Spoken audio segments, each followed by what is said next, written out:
WBZ-FM and HD1. It's not just the games. It's Toucher and Hardy, Zolak and Bertrand, Felger and Maz, Joe Murray. For Boston sports fans, it's 98.5, the Sports Hub. Beasley Media Group station. Sports Hub headlines. Presented by Celsius Energy Drinks. Red Sox committed 3 more errors last night. They were 1 for 13 with runners in scoring position and lost again to the Angels, 4-3 in 10 innings. Turner Ward's bases-loaded double play ball scored the go-ahead run after the Sox got a homer from Cedon Rafaela to tie it in the 6th inning. Alex Cora's teams lost 34 games this season. 17 of them have been by 1 run. We can keep talking about one-run losses. They're 17, 18, whatever it is, and it's the same thing. So is it effort, preparation, like Duke said, attention to detail, I have no idea now. I watched that game. I was like, wow, this is real. It's frustrating. They're also a season-high 5 games under 500. They'll try to avoid being swept by the Angels today. In Patriots news, they signed the 4th overall pick in the draft this year, left tackle Will Campbell. It's a 4-year contract worth a fully guaranteed $43.66 million. In NBA news, less than a week after leading the Knicks to their deepest playoff run in a quarter of a century, head coach Tom Thibodeau fired yesterday. He lasted 5 seasons with the team. The defending champion Florida Panthers visit Edmonton tonight for Game 1 of the Stanley Cup Final. And in tennis news, quarterfinal play underway again today at the French Open. Men's top seed Jannik Sinner and Novak Djokovic have separate matches later on. Sports Hub headlines are brought to you by Catches Law. At Catches, they specialize in helping those who have been injured not only from a one-time incident, but from a lifetime of hard work and labor. Does this sound like you? Visit CatchesLaw.com. I'm John Wallach at Boston's Home for Sports, 98.5 The Sports Hub. Your next update at 6:30. New England plays here. Down the right side, there's a separation. Yeah. Touchdown pass. Yes. Perfect dive from Drake May. 98.5, the Sports Hub. Ladies and gentlemen, I need all of you to stop what you're doing and listen. Toucher. When has that been necessary to fact check? And Hardy. I am not known as Mr. Fun. On 98.5. Hey there. Sarge GPT moving up. Let me hear you say, "Boo! Boo! Boo!" Crush me, mommy. Say my name. I'm a robot. I'm the son of the Pope. I'm a goddamn drag! Yeah, good luck, dude. Nothing like a good tushy. I love you. And I think you know that. Excuse me? Toucher and Hardy. Watch Daddy and Uncle Freddie. Knocking back some fans and having some fun. On 98.5, the Sports Hub. Let's go. Hey, good morning, everybody. Good morning. We are Toucher and Hardy. You can watch us live on the YouTube. Simply go to youtube.com or the YouTube app, whatever you choose, and search for 98.5 The Sports Hub. And then subscribe. You can then participate in the big-time cut discussions that can be very mean and dirty. I popped on there yesterday to who was the guest that we had on later in the show yesterday? I don't remember. I logged out just to see if they were on video, so I could see them as we were talking to them for a moment, and watch and saw 5 comments, and I was like, nope, turn it off, get it out of here. Not doing this. Yeah, I don't even like seeing the people while they're on because they're behind. The video is behind. It doesn't do any good. So I don't ever put it on.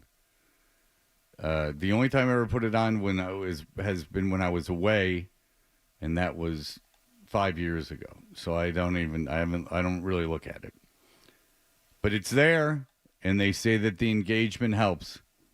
That's the big thing about YouTube, is that if you let people engage, it creates a sense of community, and no matter what they're saying, at least they're engaging. All right. And they meet around the show, and then they, all fall in line, and there you go. But I guess there's a way you can mute people on it. I don't know. It's a whole thing. We've discussed this before. I don't really know how it works, but it works. Believe me. Okay. Believe me. Calm down. It works. I understand it, and I know that it works. You don't need to understand or know. Right. It's just like, Right. Do you know how electricity works in this building? Yeah. No. We don't really know how Comes the in through electric. tubes. Yes, exactly. But we had faith that when we turn on the lights, the electricity will come on. just that's the YouTube channel. Do I know how to block people and how to, operate that system? No. I was standing But I in have faith that you do. I was standing in a Kmart when I was young kid, right? And I'm going to say 7, 8 years old. And they had one video game machine at the back of the Kmart. Okay. I think it was Asteroids. Oh, nice.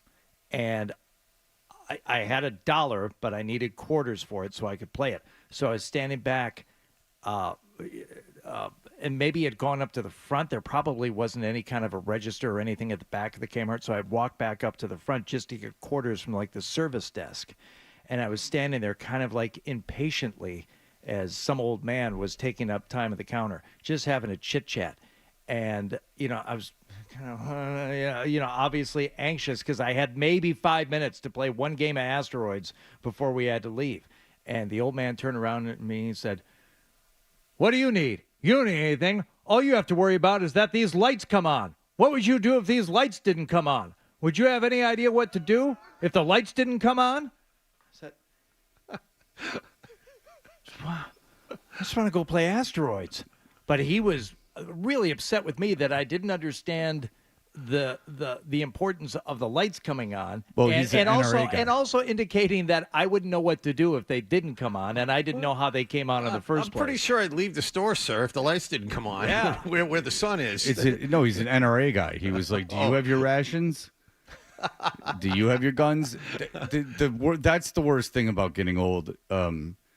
Is and we're all, even John is a little bit away from this, but when you get like really old and you just by sight become a nuisance, just by the sight of you, like the sight of your head behind a wheel, the sight of you in a line. Like, how many times have you been at the grocery store and there'll be like 5 carts lined up at one register, and then at the other register there's 3, but there's someone real old at the front, and you're just like, 5 of these ain't equal to 3, and 2 and an old lady. Oh, you got to scout it out. Yeah, Oh yeah. because and that's your situation, Hardy, is timeless. That's been going on in every store across this great country for years. I was at AAA and to get my real ID, and there were probably 5 people in line behind me, and there was just this lady just chatting the day away. Chatting the day away. She like had her like chin in her hand with her elbow on the desk, and she was real comfortable, and she kept asking things. And then the person at AAA, they're trying to sell these AAA credit cards, and she's like, Tell me more. she's like, AAA credit card, and so the correct answer is no. like okay, and she's like, oh yeah.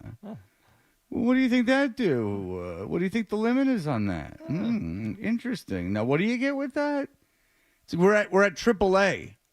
All of us are here to get passport photos or IDs. Like, can you please? Yeah, I'm looking for a nice route up to Lexington, Kentucky. One that passes the most. Can you please take me through and show me the ones that passes the most monuments? Yeah, I'm here to pick up my triptych. It's just this, and then you have to start making noise like, oh, hoping that they'll catch a hint. Yeah, not overly obnoxious, but loud enough. Yeah, and and CVS, as I've discussed in the past, is absolutely terrible, because you'll be just like up there like talking to someone, and then an old lady will rush the front with like a bag over her head. And she'll go like, I just have a question. Well, no, lady, this is not where the questions come from. Go to. And they're like, so the ones at the CVS by me, they're gun shy. They're real gun shy. And so like if you're nice to them, they remember your name. So one of the women, 3 of the people at CVS will go, oh, hey, Fred. And then they'll go, how's your dog? And I'm not Hardy. I don't talk to them. But I've seen them being abused so many times that just by my non-abuse of them. And I think one time I went, oh, my God, what was the deal with that person? And then the CVS worker stopped and was like, you get me. Like, you understand me. You understand what I'm going through. Every day. And I said, I do understand what you're going through because it's not a perfect system that you're working in. It seems like things are, I don't know why a family's drugs wouldn't be all in one area, why you have to go to several areas to find them. That doesn't seem like that seems like a Dewey Decimal System type situation. It doesn't seem like something that is very easy for you to do. And plus, it's just the questions, like, how hard is it for you to know that they're not a pharmacist? There's a pharmacist. They're not at the counter. Yeah. They're not at the cash register. You go talk to the pharmacist. They're not the pharmacist, and they don't take that for an answer. They do not have a degree in pharmaceuticals. There's one person that does. They're over there. They're not in the smock generally. They're wearing their own. They get to wear street clothes, you know, and they don't get it. Yeah, the phrase is ask your doctor or pharmacist, not ask your doctor or pharmacist or guy hustling gum at the register. Have you ever been at a CVS or like Walgreens and someone will come up with, oh man, I hate this. They'll come up with like medicine from like the regular store, like generic medicine, like Advil or Tylenol or something. Like something that you don't need a prescription for. Yeah. What does this do? Nothing. If it did anything, it would be behind there. This all does nothing. It does. None of this does anything. And if you're really concerned, just get children something, and that will do really nothing.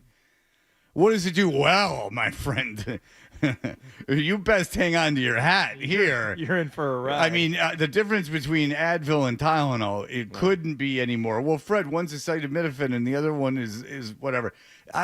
Stop it. Stop it. I had one old guy in front of me one day ask how he would take this bottle of Advil. How many pills should I take? Yeah. And the woman smiled at him and very nicely, and I don't know where she found the patience to do this, say, well, sir, you really need to just read the label. Reading the label would be your quickest. She actually said this. Reading your label would be your quickest. Maybe he path couldn't to read, success John. here. It could be. Well, then you but have to he get into read the word classes. Advil off the bottle, so I'm relatively safe that he was able to read. That could just be from commercials. I see. The color on the bottle. Yeah. Reading the label would be your quickest path to success here. No, that guy I defend. Poor fella. Okay. Yeah, they come up. What does this do? Can I take Tylenol with like Sudafed? No, you'll die. It's very. I mean, you've seen these terrible deaths from these over the counter medicine. You'll die. Let me ask you this, Fred. Because you go to the movies. How do you judge which concession line to stand in? This is an important one. Well, to be honest with you, the movie I go to, it's one long line that often only has one cashier, and if it doesn't have one cashier, it diverges into two. Plus, when people get buzzed that their food is ready, the system is that you are supposed to go right up to the counter and like skip the line to get your food. Right. So it's a real S show. Yeah. That one, I haven't been to enough movies, to be honest with you, to know what to do. But I always avoid old people. You haven't been to enough movies. I haven't been to enough movie theaters. Oh, okay. All right. You avoid the large collection of kids. Oh, yeah. Okay, because they will change their mind, and you can kind of judge, like, how much does the mom or dad have it together? Have they collected the order ahead of time? Sometimes that one will actually be good because they'll just go up there and say, 2 small popcorns, 2 slushies, 2 M&Ms, boom, Right. done. Right. But if they're a little scattered and they're, like, looking for stuff, you got to avoid that line. But the movie theater that we most often go to, you know how these theaters make their money. It's off the concessions. The actual ticket sales, it's like gas at a gas station. They're not making a ton of money off the gas. They're making money on all the stuff that they're selling inside. So at the movies, you would think you would have your best and brightest, not just in the employees of the theater, maybe in the world. The best employees you can find to be working that concession stand and turning a profit. And I don't know that I've ever encountered in my life a more. Look, I wouldn't be interested either. It's terrible. having to deal with the people and the kids and stuff all day. But that's where you're making your money. You would think they would want to move things along a little bit, maybe put on an extra person, an extra register. Like you said, there's only one line, generally one person working, and then we're just standing there. Like, all we're trying to do is keep this theater alive. You know, we've all bought into the scam. We're going to buy a $7 soda and $10 in popcorn that costs 8 cents to make. I would have 20 people back there selling nonstop all the time. They don't care. They don't want to do it. No, it's in the place I go to. They have a front desk whose job is to do nothing, and they usually have 3 people manning that, which I would imagine is because that requires no work, so they kind of loiter around there. It's the same problem that you have everywhere. Is that it's the same problem with doctors' offices. A lot of doctors' offices and dental offices, they have people answer. They think, all right, well, I'm a doctor, so I got to do all the important stuff. My staff and nurses and dental hygienists, they have to do the work. My billing people have to be like on point because they got to get all of my money. So who cares who answers the phone? This is the lowest rung. But I often want to say this to people: to pay a little more heed to who's answering your phone, because the people answering your phone, I would venture, have lost you more clients than you have lost clients. You, as the physician, have lost clients, or a dental hygienist has lost clients. I mean, when was the last time you remembered a dental hygienist, unless they were hot? Like, when was the last time that you went, wow, that was a bad cleaning? Like, it's pretty much is what it is. But you call up a place and they're like dicks to you, and you're like, all right, well, I'll just go somewhere else. I mean, I've changed vets. I've changed all kinds of stuff. And it wasn't because of anything that the veterinarian did or anything that any of the assistants did. It's just the person on the phone. It acted as a gatekeeper. I didn't appreciate that. Well, you got yelled at for missing an appointment. That didn't sit well with you. Multiple. Multiple over the course of 15 years. Yeah, that's right. That's right. Yes. That's right.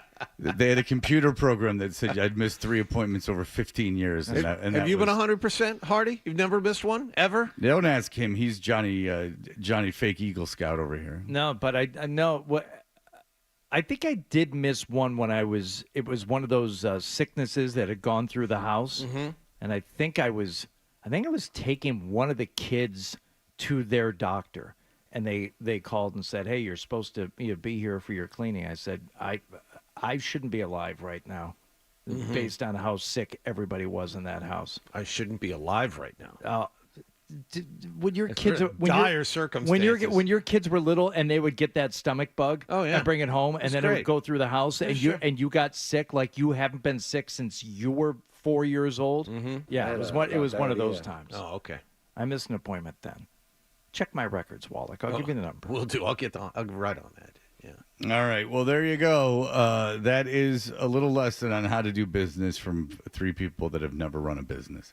Correct. So there you go. Correct. All right. We will be back in just a moment with all the great things that happened last night. You're listening to Toucher.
Start your Got day. your finger on the pulse, Fred. Begin your Seldom day right and never wrong. right here. Is that Toucher or is that Hardy? I know, looks like a poodle. It's an effing poodle, dumbass. The Sports Hub.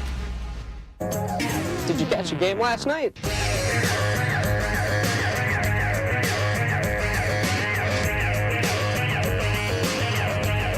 Hey, we are Toucher and Hardy. Hardy, what happened last evening?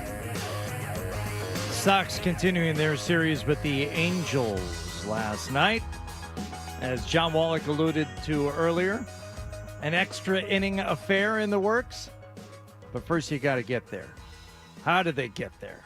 Well, the Angels would strike first. Nolan puts it in play, and it's going to split the little 5.5 hole. Both runners will score, and Neto barely because he almost bowled over his third base coach on his way to the plate. Yeah, that would. That's between stalls 6 and 7. 5.5, 6.5, what? 5.5 hole.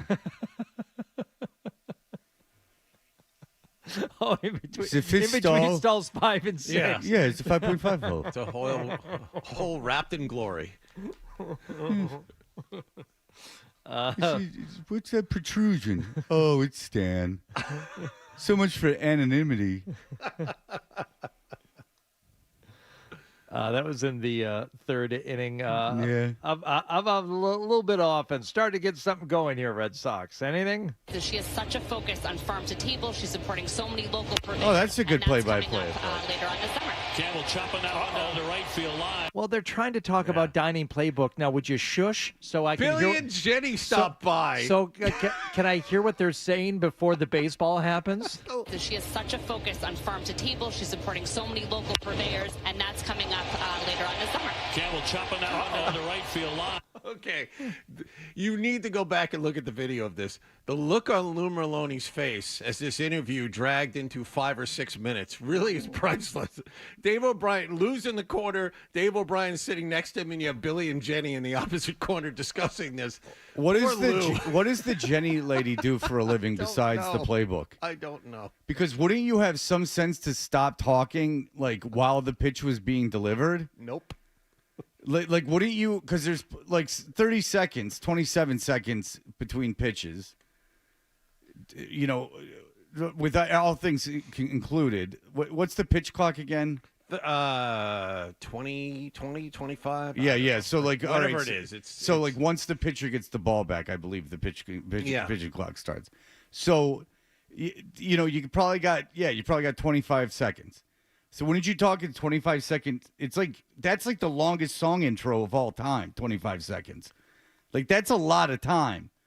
She has such a focus on farm to table. She's supporting so many local purveyors, and that's coming up later on this summer. Ball's well in play. Yeah, I know. and also, like you're saying nothing interesting. Like what you're saying is boring. When was the last time you heard farm to table and cared? Well, maybe you're not understanding the concept of what farm to table means. They grow the food on a farm and then they put it on a table. Yeah, but I also understand the concept of not only do we care if the restaurant does it, I also don't care certainly about a television show featuring one that does. Well, what if that television show wasn't the show you're watching baseball? Would you then be interested in hearing about it if you're watching baseball instead? Probably. See? And that's why they do it. Show some instinct. I mean, at least it wasn't Billy Cossack, because then there would be no excuse, because he's on the top 40 station. They barely get to talk. You know, you got to, if it was Billy Costa, then you'd have words to say. At least it's the lady rambling on and on and on and on. He would know to stop speaking after 15 seconds. And you know, when the dining playbook people come on and go, be sure to talk about how you're doing the piece on the farm to table lady and how you're featuring her. And be sure to give a solid date and time to that one. Because I think we have the new moon landing. But it's like the last episode of Cheers. Campbell would get on base there. Duran would then double to center. So Connor Wong scores 3-1. Okay. But all right, That's got to be a pay-to-play show, doesn't it? Yes. So why does Nesson why is Nesson promoting it? Like to I would get more restaurants to pay. Okay, but I'm assuming that that Billy and Lisa, it's their business. Jenny. Whatever. Jenny. That Jenny in the two hosts of the show, I would assume that their business buys the time, and that then they sell the advertising and all of that stuff. I cannot imagine that's produced by Nesson. I think it is. Maybe. Because I worked with, I think that's just one of Jenny's gigs. I worked with Jenny over at Boston.com. She does a variety of different things. So that doesn't matter. That doesn't mean that this isn't. You might be I hear right. what you're saying, but her working at other gigs doesn't preclude them from buying this time. Fair. Is it like a Phantom Gourmet situation where they buy the time? Like Phantom Gourmet bought radio and TV time, put their show on, built the business around that, sold the advertising, all those things. Because, or is Nesson, out of like the two shows that they do, one of them is producing the dining playbook? I don't think so. Maybe they have a piece of the advertising. Maybe that's why they want to promote it. Well, I would imagine the advertising is just selling them the block of time. If you don't know what I'm talking about, oftentimes people will buy an hour of radio or local television time, and they'll create what would be programming. An example is Phantom Gourmet. Their business model, which has been very successful, is they created this brand Phantom Gourmet. They buy TV time. They use the sets at WSB or WZBZ, use the sets there, and then have events and things like that. That's no secret. Like when they were on the radio, they bought that time. There's lawyers who buy time on the AM stations. Like it just happens. Lawyers who think that they're really on the radio that buy time on the weekend stations. TV show that I did for years, Golfing the World. Same thing. Yeah, so I can't imagine Nesson is paying. I don't know, but it would seem highly unlikely they're paying and producing that show. they still got what is that Silly Fishing guy? Is he still on? Yeah, but Nesson too? that's his. Is that model? That's what. Does he buy the time on that too, or is he an employee of Nesson and they pay him? Oh to host the show? no, he's not an employee of Nesson. No, that's his business. Oh, so he probably does the same thing then. Yeah. I don't know if there's a small. I don't know if it's trade or I don't know what it is with him. But Nesson doesn't produce those Mad Fishermans, no, because he. I remember when I first moved here, he was supposed to be hot ass, like he was like the next big thing. Yeah, we had him on the very first show that That's we right. did. Yeah, we did, and he was like featured in Sports Illustrated or something. Like he was going to be the next big thing. Did you go out fishing with him? No, because I couldn't grow the faux hawk out in time. Did he invite you to go fishing? No, he invited me to go look at his watch while he was at Ernie Bach's house. Yeah. I'll never forget Fred's description of the man after arriving back from that Look at party. my watch. Yeah. He acted like he was, a combination of Paul McCartney and John Lennon. Oh, yeah, Red Sox. All right, so there's 3-1 at that point. How are we going to get to extra innings? How would they get there? They're trailing 3-1. There's a shot. High and deep. And kiss that one goodbye. Completely out of Fenway. Number 5. Give me a smooch. 2-run shot. And he destroyed that one to tie the game. Okay. All right, tied 3-3. Yeah. All right? Yeah. We go to extras. Some trouble defensively in the 10th. Well, that's how they got in trouble in the beginning of the game, just right? in the 10th? I think that was pretty much all night. Yeah, didn't Bayo hit a guy, walk a guy, and then they threw the ball around? Yeah. It's Don Rafaela, the guy who hit the home run, threw away a ball to home plate, putting two guys in scoring position to set up that 2-run single he played earlier. I'm separating pitching woes from other defensive woes. Well, no, that the was combination a of those two things. Yeah, in the 10th but the inning. hitting a guy and the walking a guy. Okay, that's just you're a little if off you hit the with your 8th and command. walk the 9th, Yeah. that's not a great way to get going. And then that harmonic convergence between bad pitching and fielding in the 9th inning. It was great. And Shawna bunting. Kelly muffs it. Everybody's safe. That's a break. I'm surprised you're going for that one run here. no, it's called moving the runner over, something the Red Sox are unable to do. When given a runner on second base in the bottom of the 10th inning, they decided not to do any of that. Yeah. That was great. Angels would ultimately score, and then And Rafaela pops it up.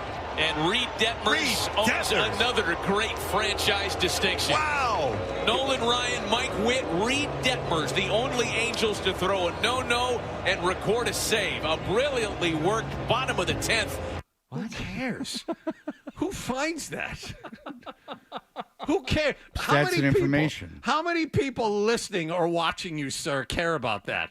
Well, you got to create a story, my friend. There's 162 of these bad boys. All right. 3 errors by the Red Sox. Right. You had Christian Campbell kick away a routine double play ball. You had that bad fielding bunt. Rafaela airmail to throw home to set up a 2-run single.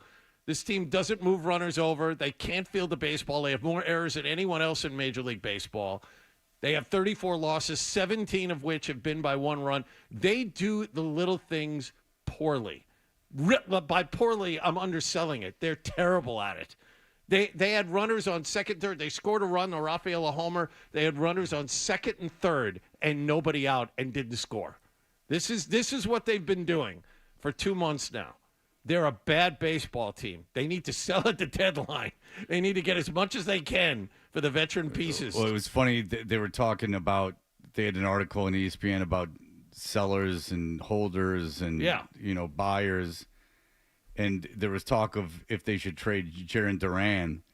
And no, you can't justify that. You can't trade a major leaguer that's young major leaguer under your control for a bunch of minor leaguers. I mean, you can't be doing that. He was the All-Star Game MVP. He got top 5 votes for MVP last year. Yeah. Not a chance. Well, this is the guy that everyone else in Major League Baseball is trying to get. But if you're, exactly. But if you're looking, I guess the sad part of that is if you're looking at the team and who would be available and who people would want, right? That's not a kid like one of your, rookies. Yeah.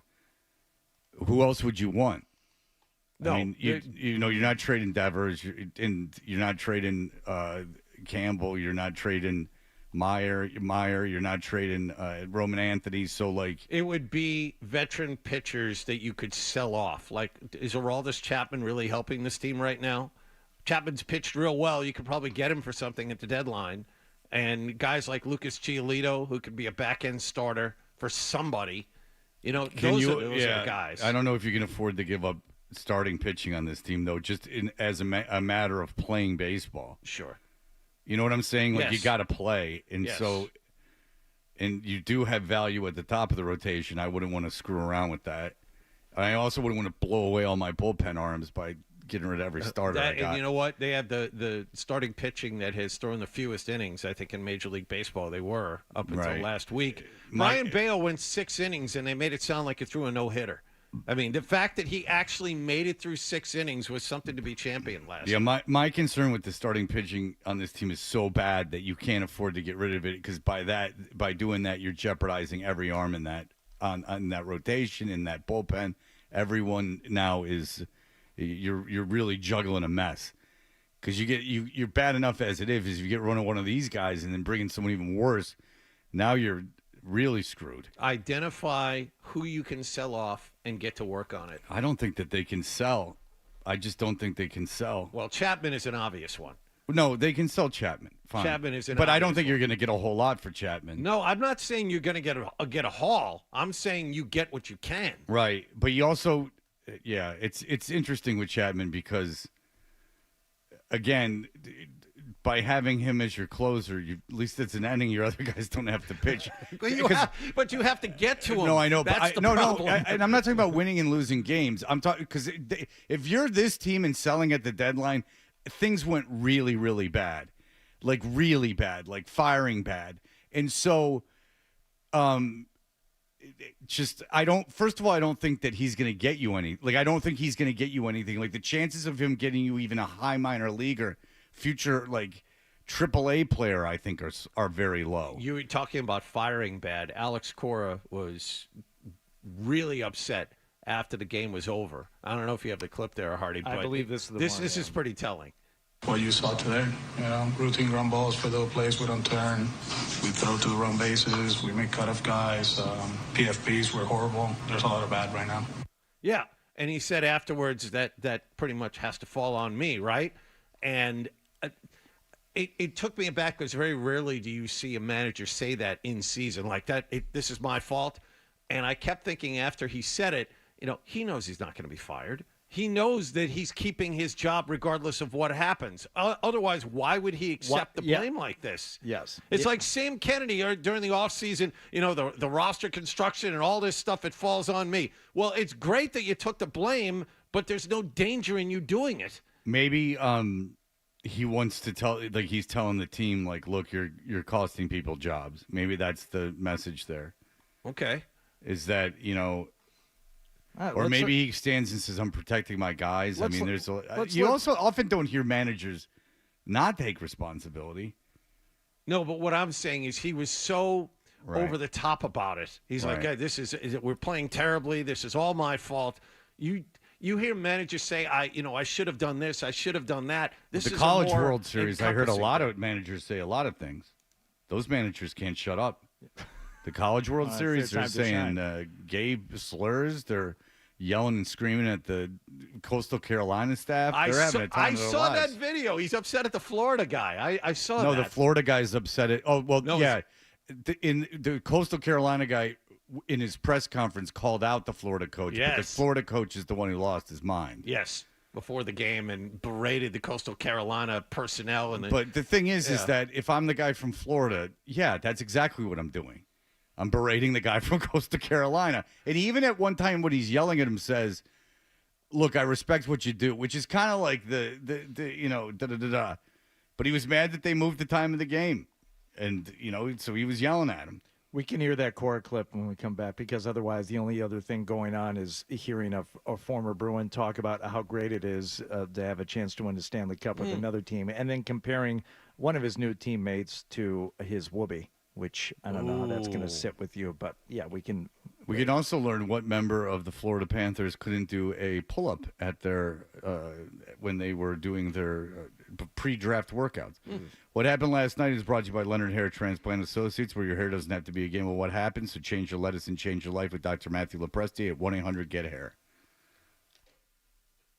Essential Sports Hub headline presented by Celsius Energy Drinks. Red Sox are now a season-high 5 games under 500. They lost again to the Los Angeles Angels last night, 4-3 in 10 innings. Lucas Giolito pitches this afternoon in the hopes of the Sox avoiding a 3-game sweep. Patriots signed their first-round draft pick yesterday, Will Campbell. It's a fully guaranteed 4-year, $43.66 billion contract. The Knicks shocked everyone yesterday by firing head coach Tom Thibodeau, and Brad Marchand and the Florida Panthers visit Edmonton tonight for Game 1 of the Stanley Cup Finals. Sports Hub headlines are brought to you by Safety Insurance, providing comprehensive coverage for your auto, home, and business. Ask your independent agent about safety. I'm John Wallach at Boston's Home for Sports, 98.5 The Sports Hub. Your next update at 7 o'clock. You're listening to Toucher and Hardy on the Sports Hub. Hey, it's Felger here, and there's nothing more refreshing than an ice-cold Surfside iced tea and vodka or Surfside lemonade and vodka to break the heat. Surfside is only 100 calories.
The 98.5 The Sports Hub app.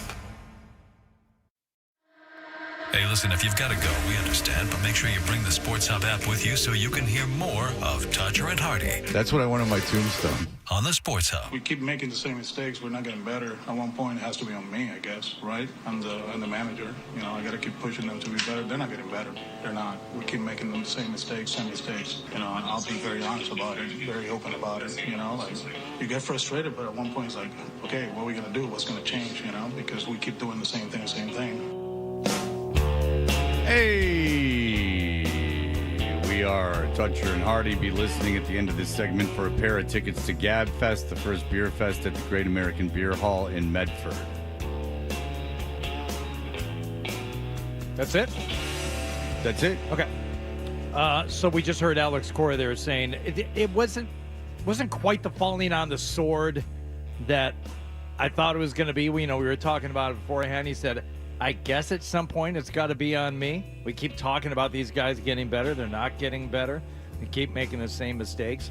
But I think you nailed it, Fred, or John, in that he knows he's not getting fired. No. So it's easy to fall on the sword and take all the blame, which may be commonplace for managers and coaches to do, but especially for Alex Cora, he's not losing his job.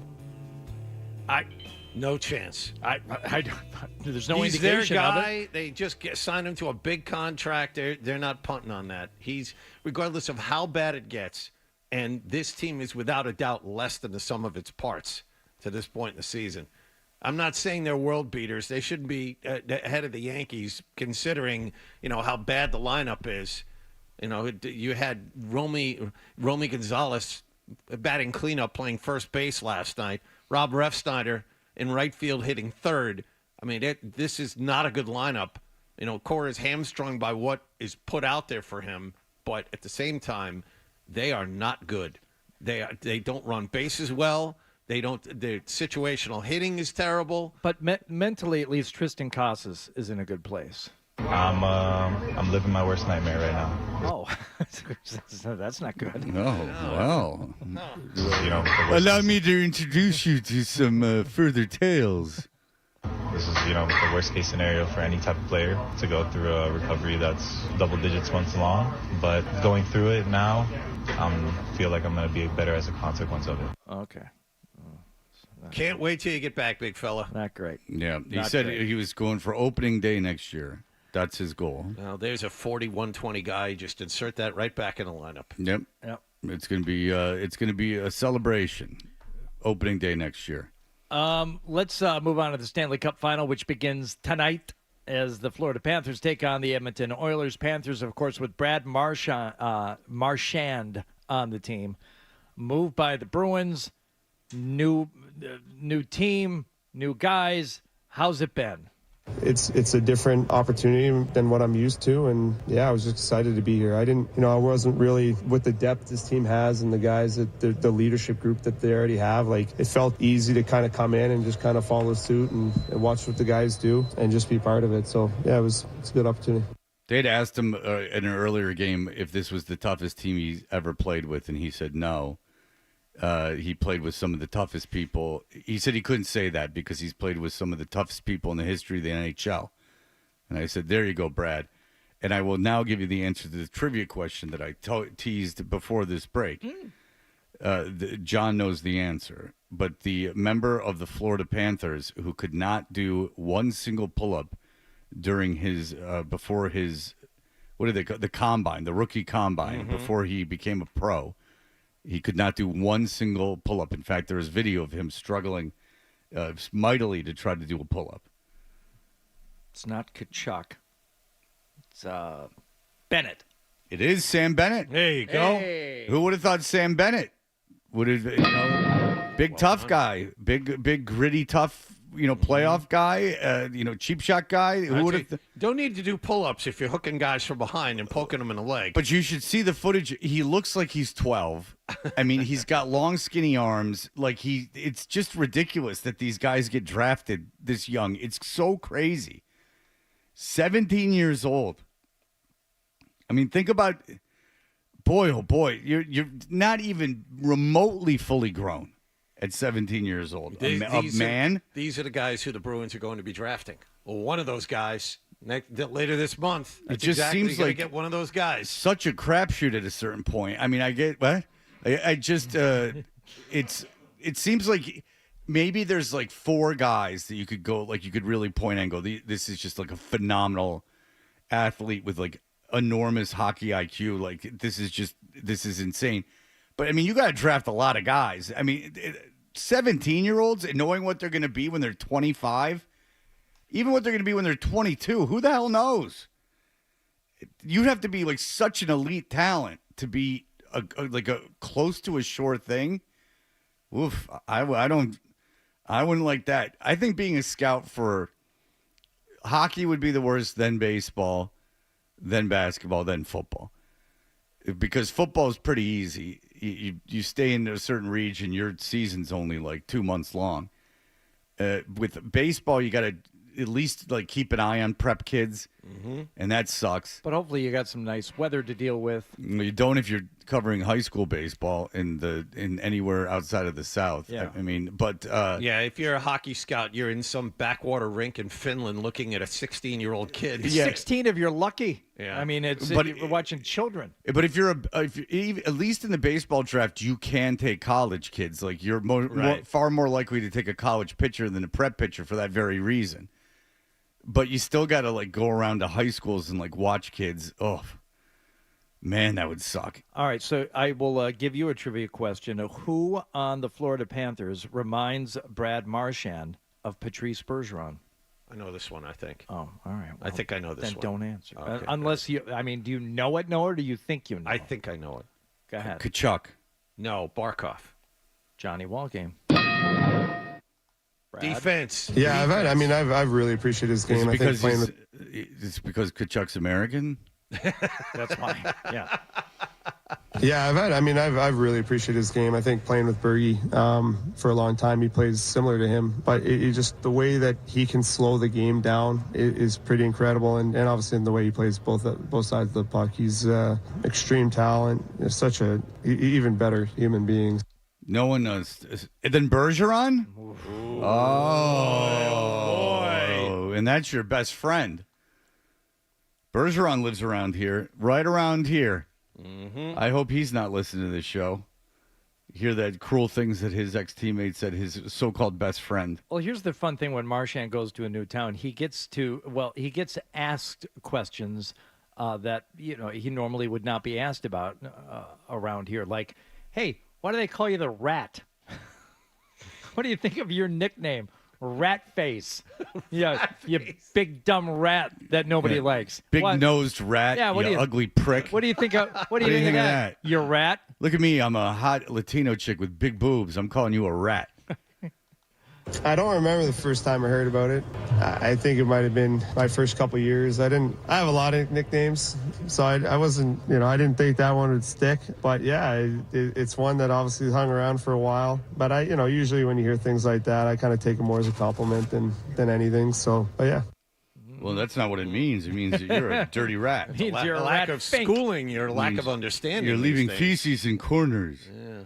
Caller number 10 of the contest line, 617-931-0985, will score a pair of general admission tickets for Session 1 of Gab Fest, the first beer fest at the Great American Beer Hall in Medford, Mass. Saturday, June 14th. Enjoy more than 30 different beers, live music, DJs, and nonstop entertainment. For more info and Eventbrite tickets, visit gabhall.com. We'll be right back. Toucher and Hardy.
3 in 10 innings at Fenway Park. Taylor Ward's double play grounder with the bases loaded was the difference after the Sox went 1-2-3 with a runner on second base in the bottom half of the 10th. Ceddanne Rafaela popped up with that tying run in scoring position to end the game. He also had a 2-run homer and a throwing error during the evening. These two teams wrap up their 3-game series at Fenway this afternoon. Patriots signed their first-round draft pick yesterday, Will Campbell. It's a fully guaranteed 4-year, $43.66 million contract with a signing bonus of over $28 million. In NBA news, the Knicks stunned just about everyone yesterday by firing head coach Tom Thibodeau after his 5th and most successful season with the team. Game 1 of the NBA Finals is tomorrow night. Indiana visits Oklahoma City, and Brad Marchand and the Florida Panthers go to Edmonton tonight for Game 1 of the Stanley Cup Finals. It's been seamless for Marchand after coming over from the Bruins. It's a different opportunity than what I'm used to, and yeah, I was just excited to be here. I wasn't really with the depth this team has and the guys that the leadership group that they already have. Like, it felt easy to kind of come in and just kind of follow suit and watch what the guys do and just be part of it. So yeah, it's a good opportunity. Puck drop will be at just after 8 p.m. Eastern time this evening. Sports Hub headlines are brought to you by the $14.99 Big Deal Meals at the 99, like the crispy fried twin catch with North Atlantic cod and crispy shrimp, available every Monday through Wednesday for just $14.99. You gotta love the nines.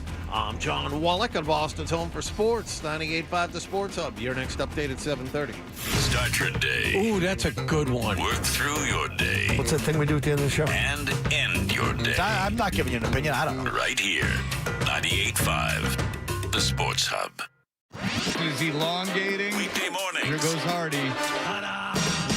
Toucher and Hardy. I no longer love things. Let's go. Let's ride. 98.5. Let's roll the dice. The Sports Hub. I'm told the Knicks believe that they need a new voice, someone that can take them to the next step of the organization's future, which they hope is an NBA championship. This is a team that obviously has talent: Jalen Brunson, Karl-Anthony Towns, Mikal Bridges, OG Anunoby. They feel like they need a new voice, and that's what the decision was made today by Knicks ownership. James Dolan, Leon Rose informed Tom Thibodeau today that he has been let go as head coach. Hey, we're Toucher and Hardy. You can watch us on YouTube. Go to 98.5 The Sports Hub on YouTube and subscribe. You know what, Todd Thibodeau, more time for him. He should be interested in this. This story was sent to Among the Show twice yesterday. There's a new bar coming to town. Mm-hmm. You understand? I do know about this bar. Yeah, now your ears are perking up, Alki. New bar coming to town. You like that, don't you? They got one of those Jaeger dispensers? Because whenever I walked into a bar back in the day and I saw the Jaeger machine. Tommy Lee has one in his at his house. Of course. You must have given away one of those in your years on the radio. Yeah, we must have. We did. I did. Well, I wanted that thing for myself. The Jaeger machine is great in that it's a refrigerator that you plug in that just makes the Jaeger cold. Yeah, it's classy. And then you put the bottle in upside down. I did enjoy Jägermeister. I really did. You see that most high-end kitchens, a lot of like Le Creuset, ceramic cooking material. And it's used as a glaze. Yeah. It's like a balsamic glaze. You'll have it right up there with your KitchenAid mixer right next to the Jägermeister plug-in chilling dispenser. Well, Tommy Lee is getting a divorce from his wife. She feels like he was drinking too much. And I said, shocking that was happening considering he was You married Tommy Lee? Yeah, you married Tommy Lee. Like, this is what goes on. That guy stays skinny, man. That guy, he was drinking 2 gallons of vodka a day. He was drinking, like, self-admitted 2 gallons. That's 2 handles of vodka a day. And he was able to stay, like, he still looks young. And he's, like, thin. Like, I don't know what the deal is with that guy. Thin, stay upright. I mean, yeah, Jesus Christ. But, I mean, the amount of abuse that he has put that body, because he was, heroin tends to, like, not age you, because, like, Nikki Sixx looks good, too, and he died a couple times from heroin and then brought back to life. But the amount of alcohol that man has drank in his life, like Vince Neil is what you should look like after a lifetime of alcoholism. Yes. Like a tick. Yeah. That's been feeding for a while. Yeah, like just a gorged tick. Right. Tommy Lee, looks like he might be running around, like looks like he's been playing pickleball in his spare time. He looks Let's like not he's go been that on his far. feet. He doesn't look that good. Touche. He doesn't have the definition that's usually associated with that. Well, a bar is coming to town, so Tom Thibodeau won't have to worry about this. It's a bar. It's called the Sports Bra. And then when I first read that, I went, "Oh wow, Hooters just went bankrupt. Like someone's going like all in, like to make this up." I'm not being sarcastic. I was like, "Wow, they're really like the Sports Bra. This is going to be like a Hooters on steroids. This is going to be like that place in Calgary where they pay for the Cowboys. waitresses' implants, even though that's not the way that the culture is going now." Thumbs down. Bar dedicated to showcasing only women's sports on its TVs is coming to Massachusetts. The Sports Bra, which got its start where? Where would you guess? Has anyone not read this story? I know where it is. Okay, you do. Have you read this story, Adam? Yes, I have. Oh, everyone did their homework. Yeah. Well, strangely it opened in Portland, Oregon. You wouldn't think so. I know. Out of all the places, Portland, really? You would think it would be in some progressive town, but it was in Portland, and obviously the sports haven that is Portland, Oregon. And they announced that they'll be opening up bars in 3 new cities, including Boston, Las Vegas, Indianapolis, St. Louis. They're all going to be opening there. So if there are investor slots open if you would like to go bankrupt. The addition, by the way, if you've been looking for a place to write your new book, Undisturbed, plenty of quiet time. Look no further than the Sports Bra. But to be fair, Fred, I would say that about virtually any bar. It's like, hey, if you'd like to sink a bunch of money into something that you won't get back, you buy into a bar or a restaurant. No, Doesn't that's matter. true. The failure rate on bars and restaurants is very high, but conceptually, I would put this at even a higher level. I mean, why? I don't understand why people would want to go just to watch women's sports. Like, would women? That doesn't make any sense. Like, you're cherry picking like the least watched thing. That'd be like saying this is a bar only for lacrosse fans. Well, I would say it's probably going to be most problematic, let's say, during the Super Bowl or Game 7 of the NBA Finals. Yeah, like how married to this concept are they? Like there's like what are they going to like? Is it just going to be on like the women's golf channel 24 hours a day? Yeah. Well, it's good news. I'd watch that. It's good news because among the local women's professional sports teams highlighted by the Sports Bra, and this changed my mind about its chances of success, the involvements are the Boston Fleet. Oh, Boston Fleet. Now, are they? Do you know does anyone know what the Boston Fleet play? I do. Do you, Hardy? Of course. Yeah, I do. Okay. It's my job to know. Yeah, I don't know either, but I do because I'm reading the article, but I didn't. That's hockey. Yeah. The Boston Banshees, which in fairness you wouldn't Field know. hockey. I'm going to guess football. In fairness, you wouldn't know it even if it was men's. It's rugby. Oh, okay. I was close. The Boston Legacy. Duh. Do you guys know what that is? No.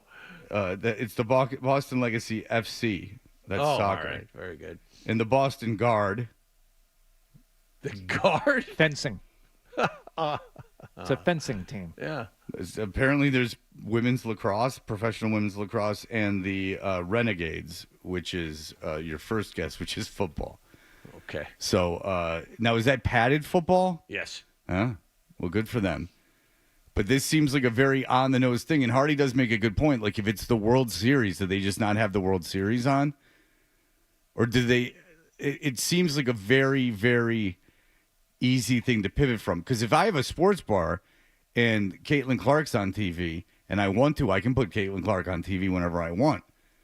If the Olympics are on, I can put on – I can put on swimming, women's swimming. I can put on women's gymnastics. I can do the world's my oyster. But if I go in there and I see one penis, I'm going to go. A handful of times a year, there's a sporting event that kind of comes out of nowhere that people automatically gravitate to, and you only find out about it like really the next day. I'd say like so far this year, it was Sunday at the Masters. Everybody watched Sunday at the Masters this year, right? Mm-hmm. It was like that was a big deal. 20 million people. Yeah, so they're not going to show that.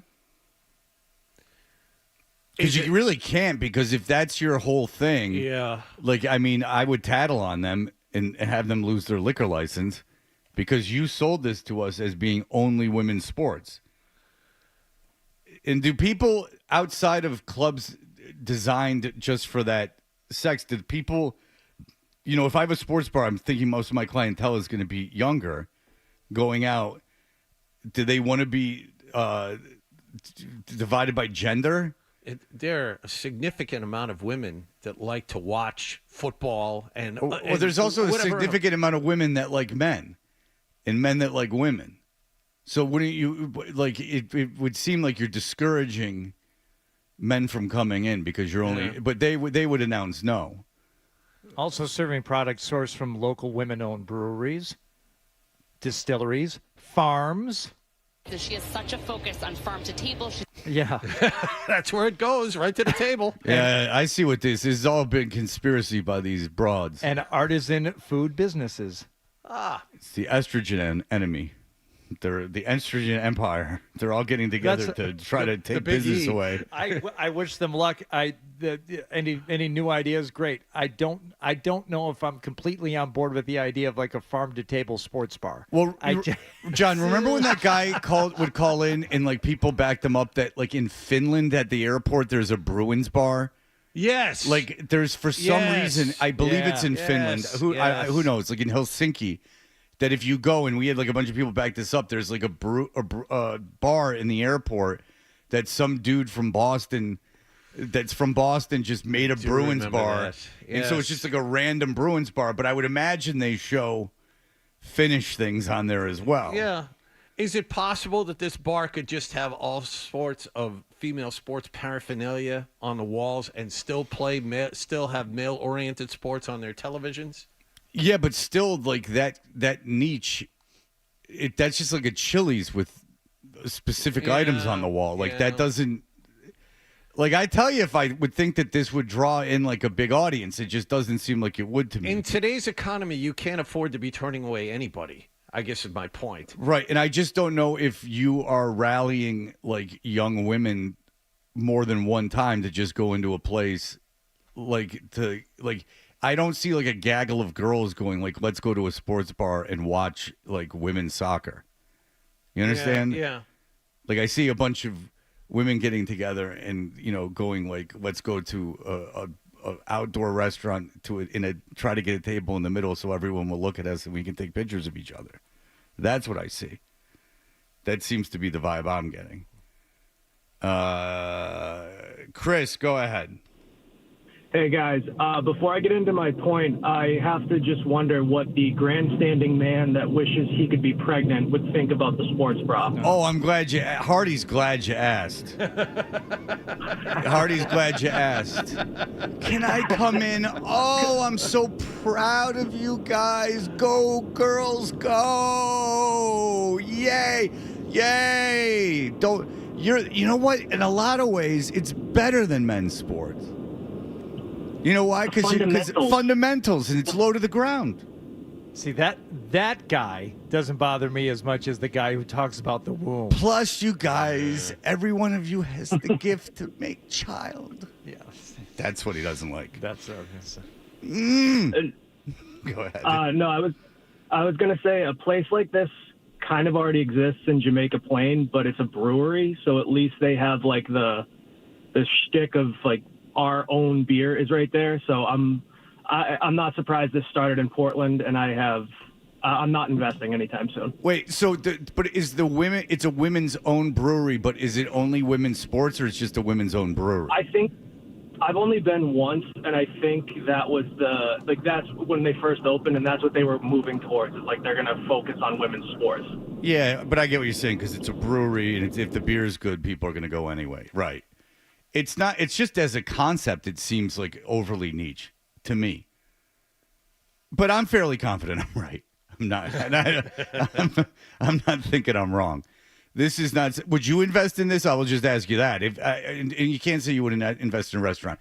You've been given $100,000 Brewster's Million style, and you have to invest into a restaurant or bar. Is this the concept you're investing in? Do I have to spend it in 30 days and not have any assets to show for it? Yes. Sure. So if you had to lose the money, right? Correct. In 30 days. In 30 days, this Yes. is the one you would pick. What's investing again? All right, man of the people. It's collecting stamps. Oh, okay. Food stamps. Okay, yeah. Or however they do it now. Does the guy who's It's like 8 cans. There's a guy who wants to experience pregnancy. I feel like he needs music. Jesus. I Yes. feel like Yeah, but I don't know what Helen that would Reddy, be. I Am Woman. No. There you go. I like that. Two on the nose? Two on the nose. two on the No, nose, it yeah. would be something oh boy. Joni Mitchell. Yeah, like Joan Baez. Joan Baez. Maybe okay. Joan Baez. Let me workshop that. Joan a little Baez. Joan Baez is real How about annoying. Meredith Brooks, Bitch? That's a song I had to play on alternative radio in the 90s. Well, she said the dirty word. I'm a bitch, I'm a lover, I'm a... Lilith Core, that was a big thing. You played a lot of that. I came into radio at the end of that, Hardy. You were like smack dab in the Lilith Fair. Yeah, that was over by the time I got into radio too. They were not playing that anymore. Sarah McLachlan was fine. It didn't quite fit with other like rock songs that we were playing, but I like Sarah McLachlan. The rest of it, There was one guy at our station that was a huge champion for female artists. Huge champion for female artists. And guess what he was at our station? By far the biggest creep. So just funny how that went hand in hand. You would think that he was this wonderful guy that just couldn't get enough. But no. If you went into the hard drive of his computer, he was taking thousands of pictures at every appearance of girls from all over the sun. Okay. Did he work for the station? No. Did he show up at events where the girls were? Yes. Did it have to be a 21 and older club? No. He was a creep. But he sell it to you that he, and these like didos of the world would come in and he would be, like fawning all over them because they would come in. He's not the guy who hosts the show. He didn't really work for the station, but he made himself the right hand man of the guy who did Organic X, the Sunday morning like a sort of acoustic-y thing, but it featured a lot of female artists. Mm-hmm. So he would come in every Sunday morning and like hang out with the guy. And like when female artists came in, he made himself like a liaison.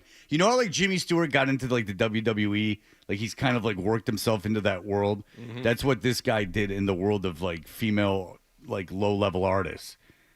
Like he would reach out to them before they got to town and say, I work in quotations for 99X.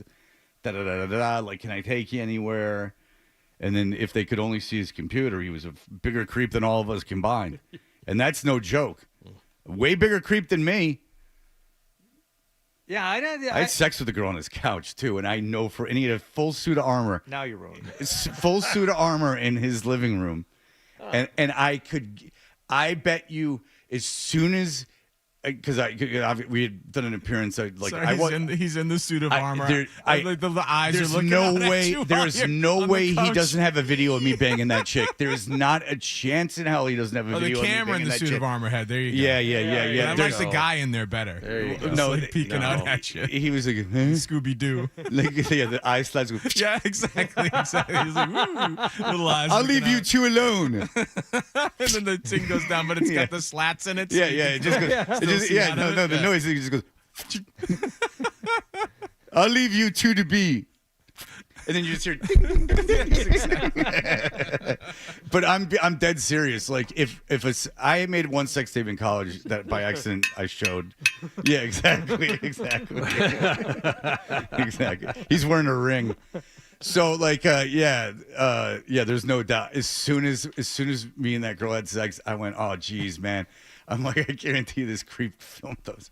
And she's like, oh no. And Was he a drug dealer also? Because the suit of armor is that's a bit much for the drug dealer's living room. But the samurai swords, the Todd McFarlane figurines, those are all commonplace. I don't want to get too specific on this guy for whatever, but he had a real like Indiana Jones thing, a real fat Indiana Jones thing going on about him. He was like a fat guy, but he like and he would tell us that he went on these wild adventures. Like, oh man, he's like, oh, that's fine. So one time he was telling us a story, and I have witnesses to this, and he's like, and I was in Manchu Picchu or whatever, and I was and I was on this cliff, and I was hanging by my fingernails, and I thought to myself, say his name was Henry, it's not. Henry, what have you gotten yourself into this time? And you're like, Yeah. Yeah. Or did you just watch Indiana Jones when you got up this morning? When you were eating Lucky Charms out of a stirring pot. All right, very good. We will be back in just a moment. Worst quote of showing up in some living room. I just want an 8-ball, and the guy says, "Do you like Spawn?" No, oh God, yeah, I love Spawn. Yeah. The soundtrack? No, the movie. I was watching it. Okay, all right, let's watch Spawn for a little while. Yeah, we were doing like an appearance at this bar that I regularly did, and it got kind of like rowdy there. And I met this girl, like I had met her before, and I didn't take a car there. I got a ride from the guy that day, and he had the station van, and so he's like, you know, why don't I? Like I was like hooking up with her in the van, and we just like ended up back at his house, and we're like, okay, and then he's like, I'm gonna go to bed, and so we're like, okay, and then like I didn't see anything weird happen, but like definitely right when it was over, I went, oh no, no, like, well, that's out there. Yeah, like I'm like that exists on some that same hard drive. All right, we'll be back in just a moment. Pablo Torre, our guy, against Bill Simmons. There had been words exchanged, and we will get into it. Pablo Torre was on Bill Simmons' podcast. You have all alerted us to this fact. We're going to stand by our boy Pablo as he schools, I'm sure, I haven't heard it yet, I deliberately didn't listen, as he schools Bill Simmons onto what it is to be a real journalist. We'll be back in just a moment. Stay tuned for more Toucher and Hardy on the Sports Hub. This is Dale for Northeast Men's Health, where our erectile dysfunction treatments are shown to be effective in well over 9.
the pre-orders. That's what bands do too. You'll see some random band have the #1 album on Billboard. It's because they push their pre-order. They'll release 5 singles before the album comes out because they want to spike at the #1, and then they'll drop to like 200. Well, Bill's book is like more like a slow burn that never caught on fire. Strangely enough, that book didn't sell. He's been doing such an excellent job promoting it. Well, this has now turned into media on media crime. On the Rewatchables podcast, which is Bill Simmons and other people, they don't play the whole movie. They talk about a particular film. And again, The Ringer has been good to me. I have no problem with The Ringer. And I don't know I've never heard this podcast in my entire life, but they're doing Heaven Can Wait. And this is what sparked this whole thing that we're about to play for you. This is Bill Simmons on the Rewatchables podcast when they're doing Heaven Can Wait. There you go. All right, here we go. Pablo Torre would have done a long podcast about Leo Farnsworth trying to practice with the team and then done a media tour about it afterwards. This guy, bro. I've never seen anybody dying on the stupider story for a week and a half while pretending you're a journalist. What the was that? Whoa!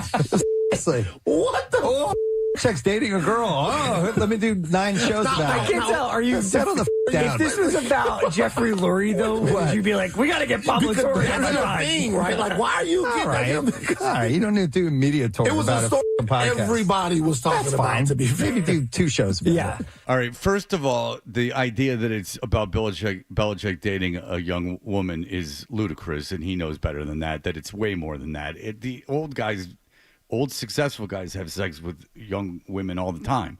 He knows that. Second of all, why is it bad that Pablo Torre is talking about something so uninteresting while you're covering Heaven Can Wait? On a podcast which conceivably the concept is taking random movies and having funny discussion talking about them. Like, that's a glass house. Like, are you that little self-awareness that you don't understand that you're doing something completely unnecessary too? And third is, this is something that happens to people when it happened to me with Detroit. Like, you move away from the city you grew up in, and then all of a sudden you act about it in a way that the people still living there don't act. Like, so he's still, like, it's like you becoming, when you move is the age you always will be in terms of your attitudes toward that city.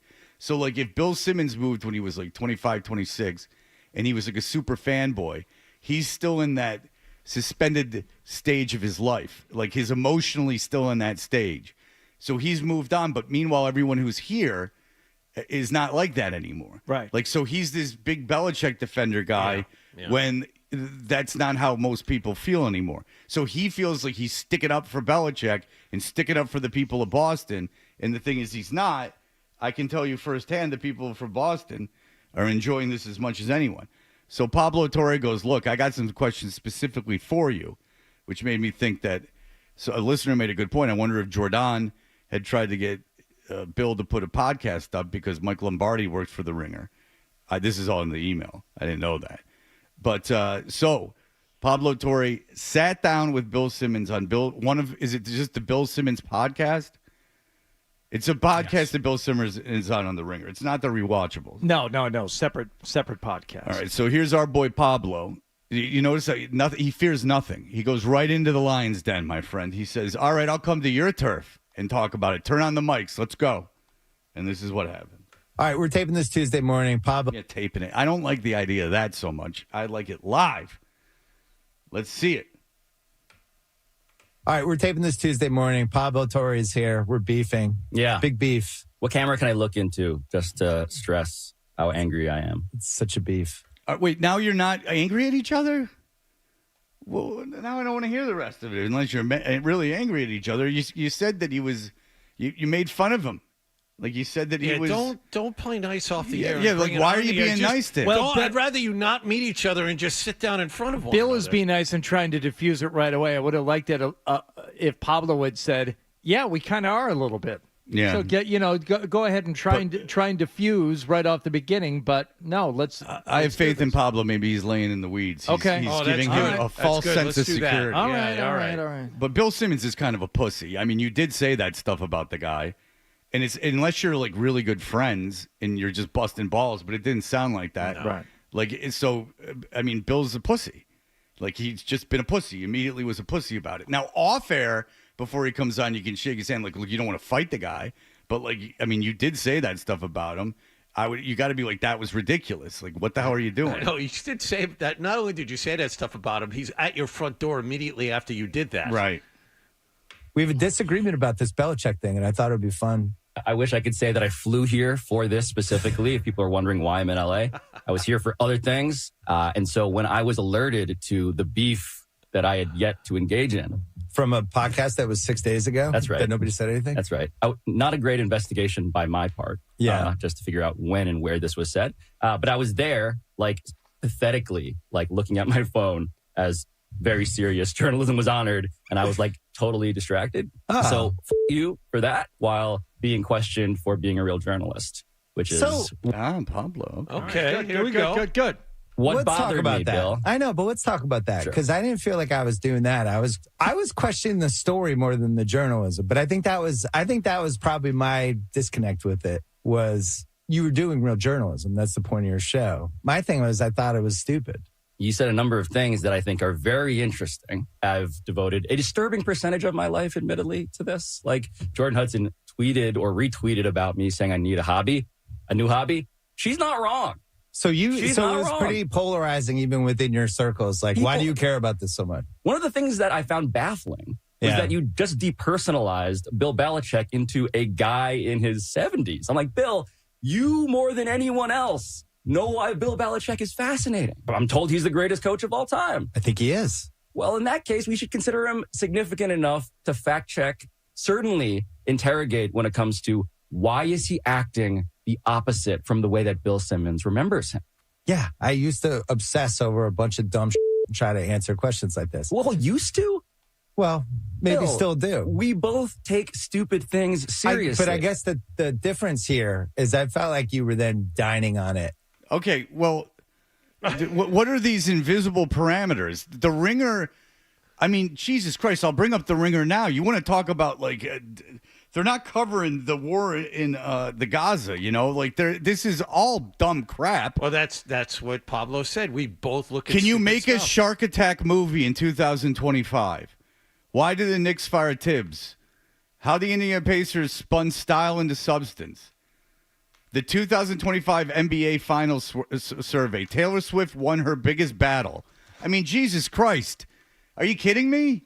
This is, I just logged onto it while I was talking. Okay, so this is, and what Simmons said before and what he just reiterated was he doesn't like the notion of him dining on it. Now, as I understand it, that means like doing something too much. You do something good once, and then you keep going to that well. Is that what he means by that, do you think? Yes, and can I then tell you what, and I'll show you the page.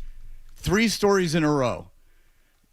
One's a 54-minute listen, one's a 28-minute listen, and one's a 6-minute read. They're all in a row. Taylor Swift now owns her Masters, 54 minutes. The real winners of the Taylor Swift Masters mega deal, 28 minutes. Taylor Swift won her biggest battle, 6 minutes. Those are 3 stories in a row, and he's dining on Belichick? Jesus Christ, Simmons, get it together. You're butthurt because you have a relationship with the guy. That's got to be what it is.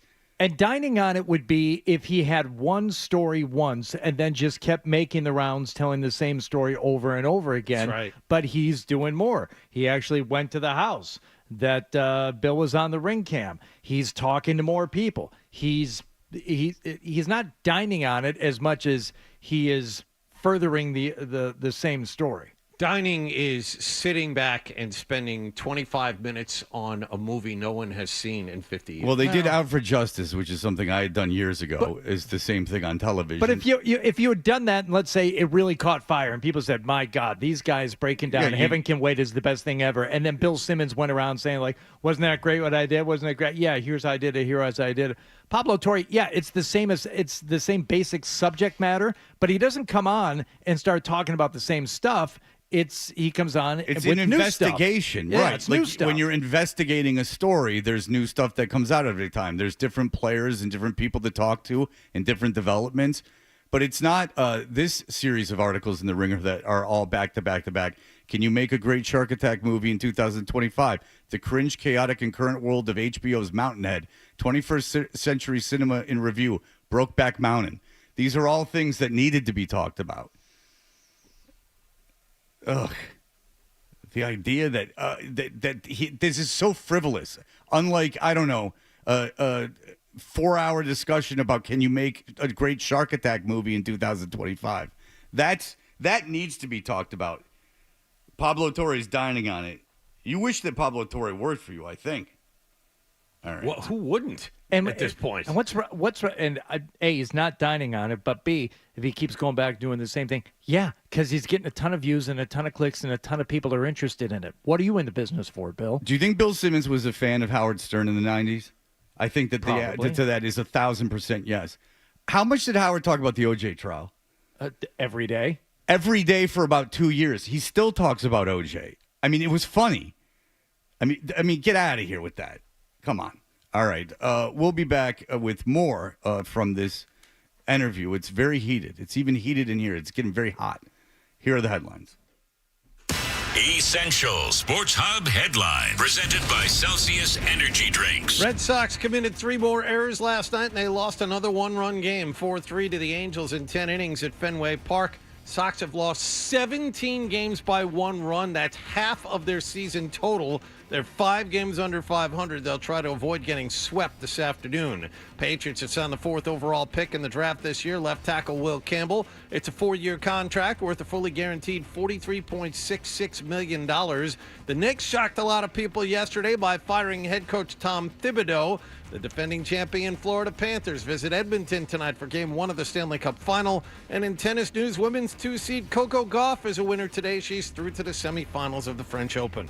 Sports Hub headlines are powered by the commuter rail. Fenway concert season is here, so if you're headed to a show, don't be late battling traffic and parking. Just take the train to Lansdowne Station. Just a minute walk to the park. Get tickets with the M-Ticket app. I'm John Wallach at Boston's Home for Sports, 98.5 The Sports Hub. Your next update at 8 o'clock. More.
Knock on wood.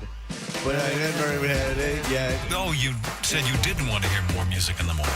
Okay. Here's more Toucher and Hardy on the Sports Hub. Hey, we're Toucher and Hardy. Bill Simmons on his Rewatchables podcast went after Pablo Torres for, in his mind, overcovering and quote-unquote dining on the Bill Belichick story. Pablo Torre then turned around and came on one of his podcasts, Bill Simmons' podcast. I'm not sure what specific one, but one of them. And we just heard Bill Simmons saying that, he thought he was overcovering it, and Pablo Torre disagreeing, and they continue to talk. They're getting along a little too much, but we'll see.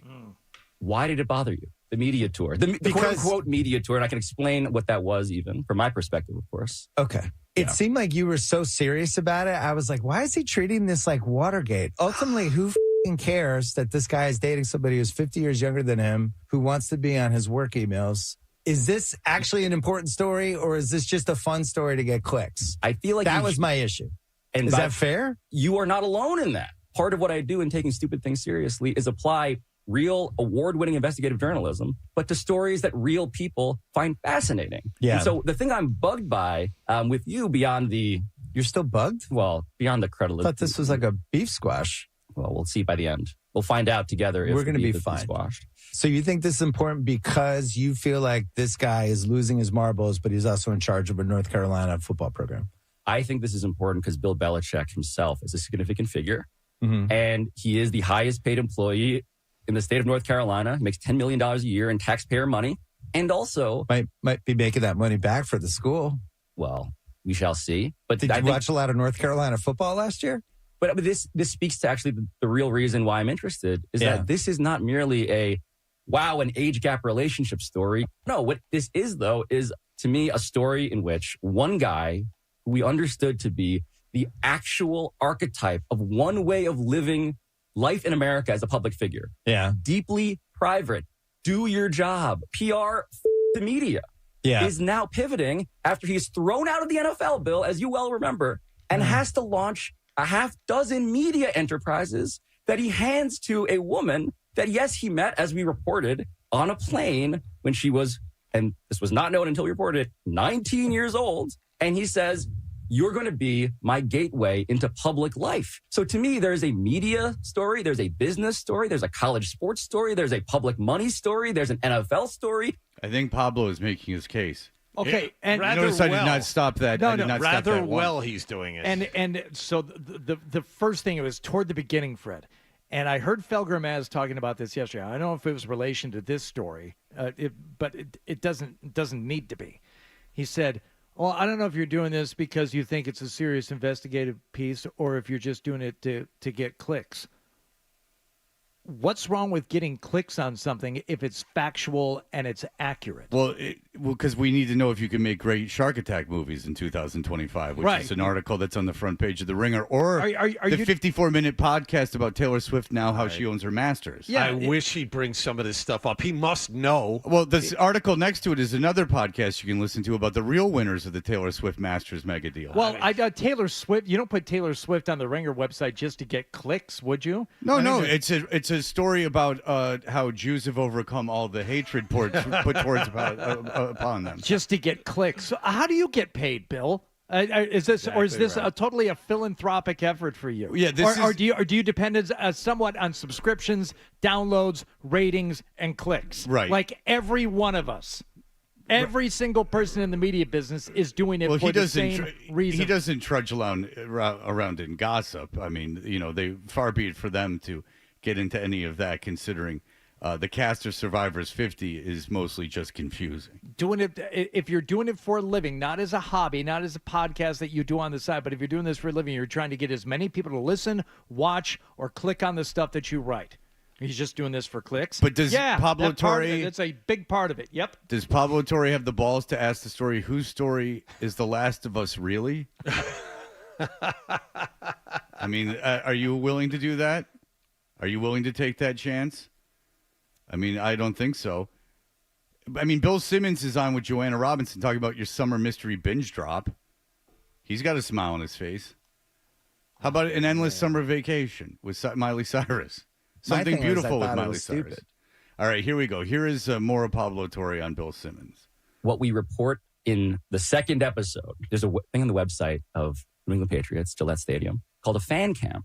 Okay. And we found Bill Belichick's seats. He has a row of seats right underneath the overhang near the 50-yard line. And we found Jordan Hudson sitting there in November 2021. Parallel to this is that I've also heard that by the end, Bill Belichick wasn't exactly dialed in the way that even people on the Patriots wanted him to be. Right. And I mean, from above and below, the guy is a football genius without question. Without question.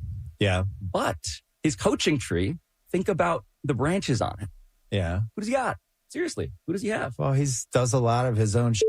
I think a lot of people have gotten jobs because of him. This is the story, is that Bill Belichick, freed from the NFL, in which he has been terrible at picking people around him to support him who could stand on their own 2 feet, and in fact are these remora fish, right, attached to him and his business. So you don't like third place Miss Maine? Second runner-up, I believe, from a just managerial perspective. And I will name them so you don't have to, right? Matt Patricia, Josh McDaniels. He was terrible. Your guy, Mike Lombardi.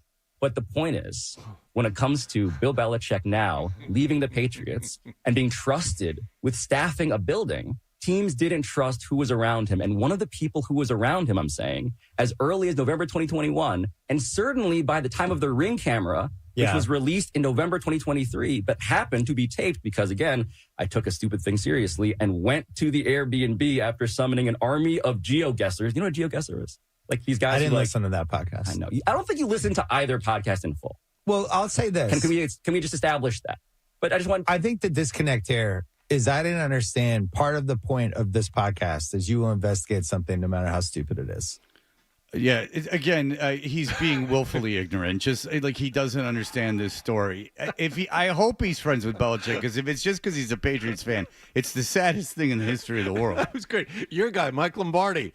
Yeah. Quiet. Yeah. That piece of garbage clown that you work with. Didn't answer that one. And then, you know what? I would venture to say you didn't listen to either of my podcasts, Bill. It'd be like one thing if he had like Ezra Klein was arguing with him, like, or like Bob Woodward, like, like one of these guys is arguing with him. But it's the guy who owns The Ringer, where there is let's see what Simmons has done on his pod. Let's see here. Oh, it's just all basketball stuff. I mean, I don't get. He's in the business of doing what Pablo Torre is doing, but Pablo Torre is doing it much better. That seems to be the issue. But he's doing it about a guy who his whoopee, Mike Lombardi, works for and has a job. I would say in large part, Lombardi's job is to protect Bill Belichick. Mm-hmm. So whoa. Stop it. I got a breaking news. According to the Ringer, May 2nd, the winners and losers of the Grand Theft Auto 6 delay. Okay. Oh.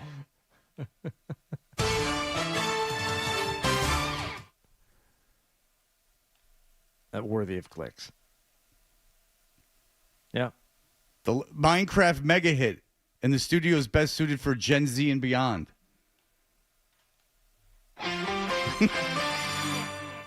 These are the real stories, my friends. No, he doesn't have anything to say other than I don't like you picking on Belichick, so I think it's dumb, and you're just doing it for clicks. And he doesn't have the wherewithal to or the self-awareness to go that's where I'm at. All right, listen to this. If you think he can't be self-effacing, how about effing waffle fries? The oral history of the Ringer's fast food rankings debacle. So self-referential we can be. Where's the music after that one? In honor of our site's relaunch, we're going back to our site's most infamous decision. So this is, again, self-referential, self-referencing. Infamous decision, the time we ranked Chick-fil-A waffle fries the #1 fast food in America. And it is a long. Would you say they're really dining on that waffle fries piece? You for that? Pablo, if you pull this audio, take out Adam, please. That was bad. This is unbelievable. Thank you, Mike. Yeah, Bill Simmons not covered in glory there. He's not very good at this. Who f***ing cares? I would know better than to go against Pablo Torre because he's smart and he thinks things out. People like Bill Simmons and I do not do that. But I think I'm more self-aware than Bill Simmons. That I can tell you. I would be aware of. I would gut check the thing and know that I'm just I'm like hugging Belichick's balls and carrying his water. I think I would be self-aware enough to know that. All right. Well, Pablo, you win again. Pablo for the victory again. Pablo Torre is the winner in this fight. Game, set, match. Even though Simmons tried to slide in underhandedly, making friends with him, Pablo still owned him. Who f***ing cares? I do. Me. I'm the one. I like it the most. How about that? You really don't know who Bill Belichick is. Nope. I want to learn more. I want to learn more about how stupid he is. Good old feet first Billy. Coming out all wrong. You for that? All right. We'll be back in just a moment.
being swept.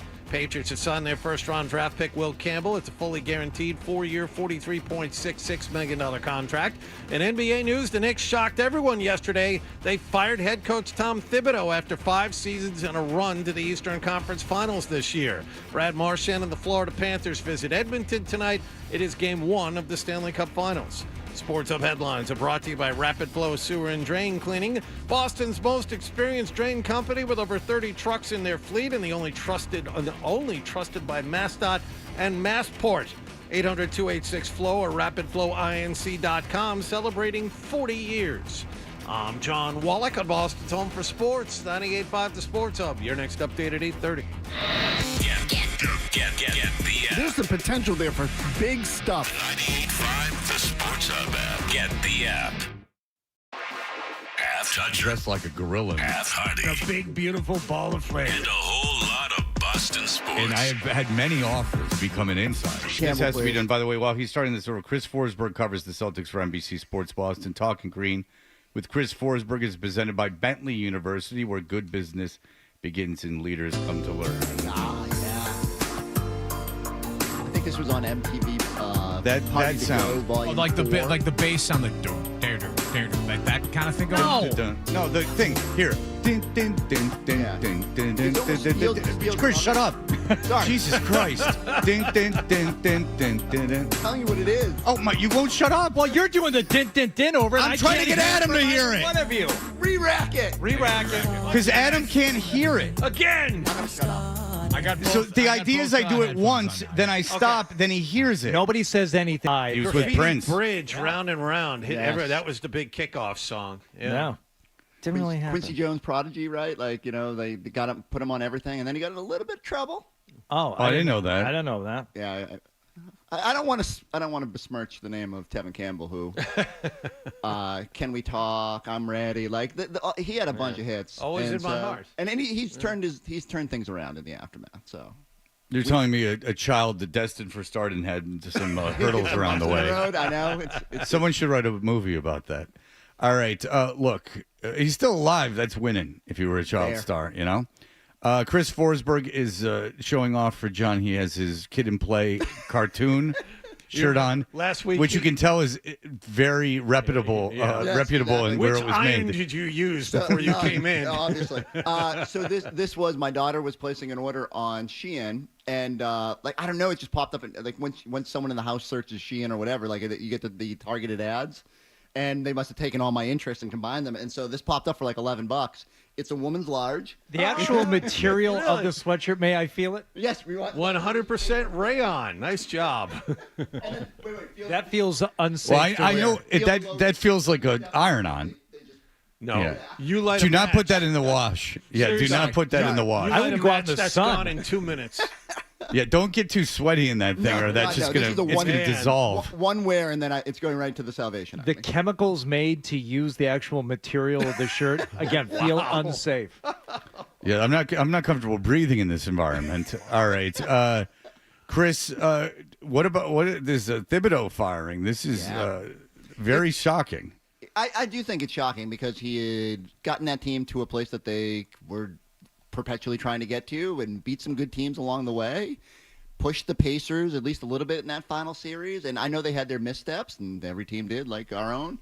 But it's the way of coaching. Every coach understands they will eventually be fired, and it usually doesn't make sense. And poor Tibbs, like he went through a lot of. Good. Well, you're angry about this. No, I mean this is different. I mean, what you say about head coaches is absolutely right. You're hired to be fired, but the Knicks are enjoying what for them is an unprecedented amount of success. Right. Eastern Conference Finals for the first time in a quarter century. People are back on board with this team. The celebrities are coming out and watching this team. They're filling those expensive courtside seats. And then they fire this guy? It's literally out of nowhere. There's always a reason, right? And it's not going to be that, they didn't achieve their goals. It's going to be, Mike Malone gives you a better chance of getting a superstar, or Jay Wright wants to come out of retirement and coach all these Villanova guys, or, there's someone out there that you think can lure Kevin Durant or Giannis or whatever. Like, we'll find out. The other shoe will drop eventually. Although it is the Knicks, so you can't just rule out it's just pure stupidity. Yeah, because James Dolan's involved. Right. I heard an old coach on Mad Dog, and he was saying that I can't remember who he coached. I don't remember the team, but he was saying that the way the NBA is now, the Knicks were forced to play their bench a ton in the playoffs, and you can't expect guys that didn't play in the regular season to come in and give you quality minutes in pressure games. That was his point. And also, you should have heard the way he talked about Karl Anthony Towns and Jalen Brunson. Oh, yeah.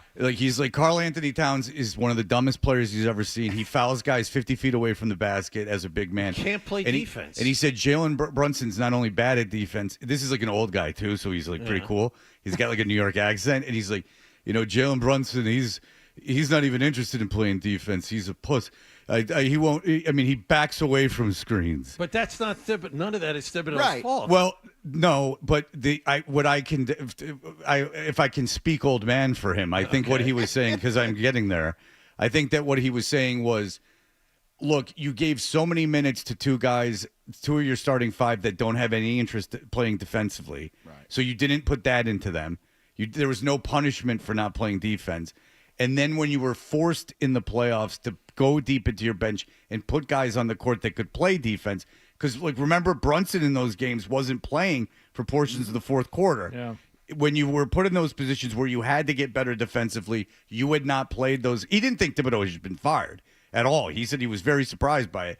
But when he was watching it, he was like, well, now you're playing guys that haven't played all season, and what do you expect them to do? The counter argument is, what are you going to do? Throw Landry Shamet in there and think it's going to be any different? It's just that's the way their team is constructed. Well, what you would do is in February, play Brunson, 28 minutes in a game and play other guys. It's your all NBA guy. It's like you this is the way it comes down. Like I'd fire the GM because you didn't give him the pieces to be successful. But that starting five is good enough. That starting five is good enough. That starting five is better than Indiana's starting five. I agreed with that. And you remember this was the critique. I will say one thing about Thibodeau. The critique at the end of last season, they got a lot of people hurt because everyone just ran out of gas. They played him so much. He didn't change at all this year. And if you look at the advanced stats, their net rating was a minus the starting five in the playoffs. And that could have been from fatigue also, not just from defense. So maybe that's the reason. The counter argument, again, is that they had plenty of gas when the Celtics were up 20 and fumbling away leads at the end. I'm with you guys. I understand what your point is. I just think it comes down to Tibbs. This is what Tibbs has done throughout his entire career, playing guys a million minutes. And I thought it was not a Tom Thibodeau product of why they lost. That's all I'm saying. All right. No. Well, but now ahead. the Knicks shoe will drop. I'm telling you, there's gonna all of a sudden they're gonna hire someone. You're gonna be like, oh, that's interesting. They hired this guy, and why? And now all of a sudden, Giannis will come out and be like, oh, I like that guy, or Kevin Durant, that gets into our next conversation. Is that the notion? Kevin O'Connor's coming out with us at 9:00. He wrote an article, and we've been kicking this around that in the new NBA, that these are how teams are going to be built. That Oklahoma City is 9 deep. They're long. Everyone's smart. They all can defend all areas of the court. They can all shoot. But let's focus on defense and being smart. They're all quick, long defenders that can guard anywhere on the floor. There is a superstar, but there is a ton of backup for them. Mm-hmm. Then you look at Indiana.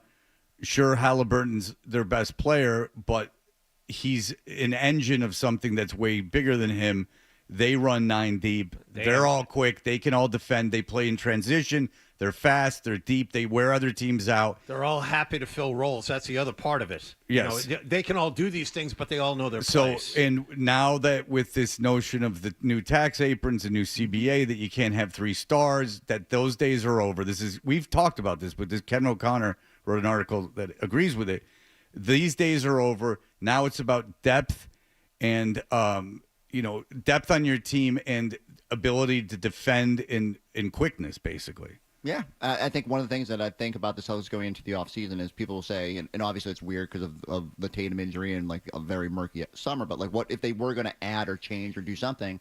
I think you do have to get younger and you have to get more athletic. It is where sort of the league is going, but every team wants that, and I don't think it's just contained to this year. I think it's accentuated because of the teams that made the finals. But the NBA has changed dramatically. Not long ago, the idea was to get 3 superstars. I mean, the way that these but that's teams been over for a while. But Not that long. Look at Phoenix. They just put those three together less than 2 years ago. But I'm saying, like, when was the last time it was successful? Well, no, it hasn't. But people have been trying. Been. Like Milwaukee tried. The Knicks gave up a ton of picks for Mikal Bridges. Like it's been tried recently. Like last year. Like putting stars together was not a foreign concept. This is happening in real time with the aprons the way they are, especially this summer. Yeah, right. Now it's going to definitely change. It's going to put a question. Now the question is, can you get away with two? Because right. that's what the Celtics are running into. And this is, we've discussed this with you before, but now it's even more apparent, is that you're carrying two stars. One of them's hurt. You need to get deeper quick, and you need to maybe change the balance of this team. First of all, like you said, you're far too old, and you're not going to win next year. So basically, what this says is trade Jaylen Brown. Well, trade him now, get younger, deeper, and quicker. And when Tatum comes back, that's your superstar. That's your Gilgeous-Alexander. That's your better than Halliburton, and be deep and fast and long around them. I would say, couldn't you trade Holiday and Porzingis and other veteran pieces and try to get younger? What would they get for Porzingis? He's probably got to reestablish his value. It all goes back to, we got to see what he looks looks like. Okay, so nothing. What would you get for Holiday? Holiday, you could probably get. You're not going to get. Okay. Yeah, nothing. All right. So yeah. So we've this has happened in other sports before. You start going through it and going, well, I'll get nothing. And not only that, you probably have to ship out a first-round draft pick with those guys to get the cap space you need. It depends on what you get back. Yeah. There are going to be desperate teams. There are going to be teams that think they're one piece away that will. Right, but you're not going to get a big return on those two guys. The way to get younger quicker is to trade a superstar for a package of picks and talent, and it's why it's on the table. Right. But also, like, again, I don't think it all comes down to it's all part of the puzzle. Is the biggest hindrance in Brad Stevens building a roster the fact that you have two 35% max players, which completely limits what you can do around them, or is it just you're okay with paying that money, but you just need to draft right and fill out the rest of the roster right? It's just, again, that's on Brad. But drafting right and filling out the roster in basketball is a huge process. Like, if you're drafting late in the first round and you got, one pick in the first round, I mean, look at the first round picks they've got on this team. Peyton Pritchard could be a piece of something bigger. But who else on this team that's been a late round pick is someone that fits into this mold? It's a gamble in the lottery. Late first-round picks aren't worth a lot. Where did Hauser get taken? He was undrafted. Yeah. So, so really, you're talking about having one star and then 8 guys after him. 1 star, 7 guys after him. And they all can play, they're all smart, and they all play defense. That's what you need. It's fair. I think it's okay. And Brad has always said this, because when the Celtics won last year, everyone said, okay, now you need 5 guys that can stretch the floor, and, same sort of idea, right? Like no one you could exploit defensively. And I do think that's part of the equation now, like to understand that teams are targeting guys more. And yet, like, it'll swing. Someone will put together 2 superstars and, 3 role. Like, they'll figure out a new model. There's always a chess move to counteract it. Right now, we're all overreacting to the 2 teams in the finals, and so we suspect that you need 1 star. Although, like, even when I cringe a little bit when I hear people say Indiana has 1 star. Like, look at the salaries for Siakam and Halliburton, and like what they're gonna be for that young court. It's gonna change. It's just they just hit the timing right where the Matherins and the younger players are just ready to contribute right now.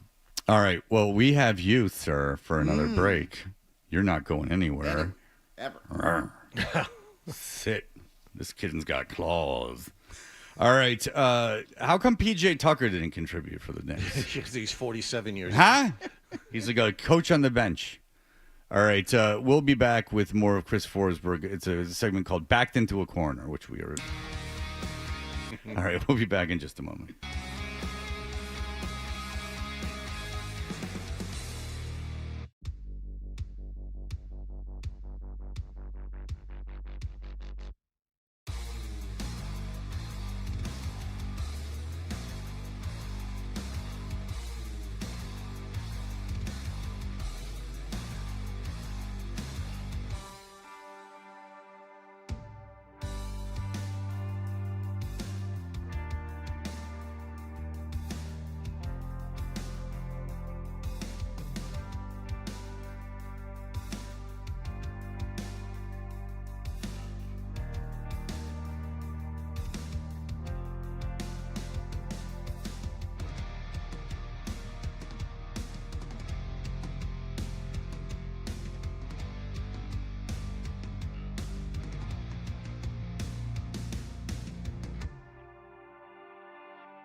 He is. I have a lot of time on my hands, Fred. He's got a lot of time on his hands. Just treading water till the draft, are you?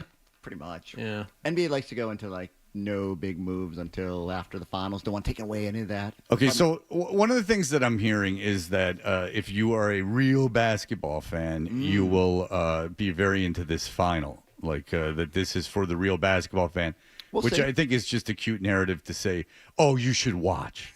Like, like you're not watching because you're not a basketball fan, which is very much could be true, but it seems like a convenient thing for to say about two teams that not many people are interested in. Let's talk to the guy who is immersed in basketball. How much are you going to pay attention to these finals, which are lacking major star power? It's funny when the Celtics get eliminated. I usually try to just tune out for a little bit, but I was right back into it, and I don't know. It's the only thing on at night. I don't think maybe I need not a ringing endorsement. I know. Like, but this is what a poser I am. Is that I found myself watching more too, but it was specifically because of the Knicks fans. Right. Like that was what was interesting to me, is like this hope that the Knicks would lose so their fan base would have to suffer because they behaved so like small town hickey, like with their celebrations after every game as if something had been accomplished. You wanted to see Chalamet cry. The celebrity fans don't bother me at all. In fact, really? I took the other side. Yeah, I think what Pat McAfee did, this like Hicks versus Knicks thing, was a total wrestling 1979 storyline. Like, that's ridiculous. I don't care if celebrities go to the games. I would. I mean, if that's what you want, if you grew up a Knicks fan and they'll give you tickets, I guess I'd sit there. I think it's a little audacious. About running on the court and like touching the players like Drake and Spike Lee do. Obviously, Drake a Raptors fan.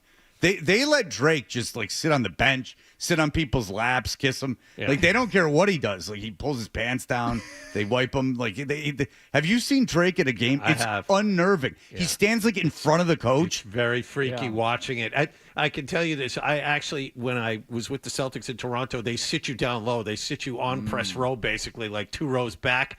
And Drake was sitting like right in front of me to the right, and you see the act in front of you as play is going on. Like, he'll kind of peer into the huddle. I mean, he's everywhere down there. It's weird. He's had a rough year, guys. Like, let him have his thing. Yeah, exactly. Yeah, We'll see if he's going to. Well, he's safe in Canada because anyone from Canada will even tell you the inferiority complex is so large that if you succeed in the States and then go back and live in Canada, it's like you're crowned. Like, there's nothing. It's sort of like that in Detroit, too, but it's like you're crowned. I'm not positive Eminem, if he wanted to go. I don't think he goes to Pistons games, but if he wanted to, he probably could get away with the same thing. But he seems a little more low key. But are you into this final?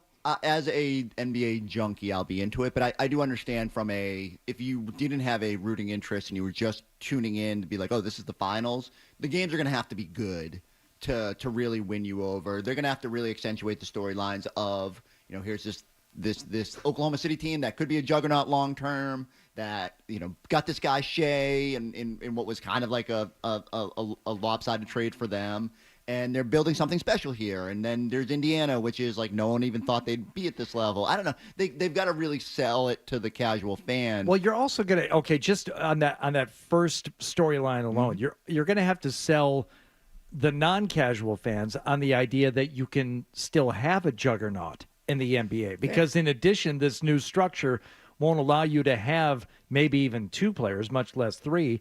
Once someone establishes themselves as like, wow, that guy is more than a role player, well, you've got Shea, but without, pick 2 or 3 other guys on Oklahoma City. If they end up winning it, they wouldn't have won it without them. How long do you get to hang on to them?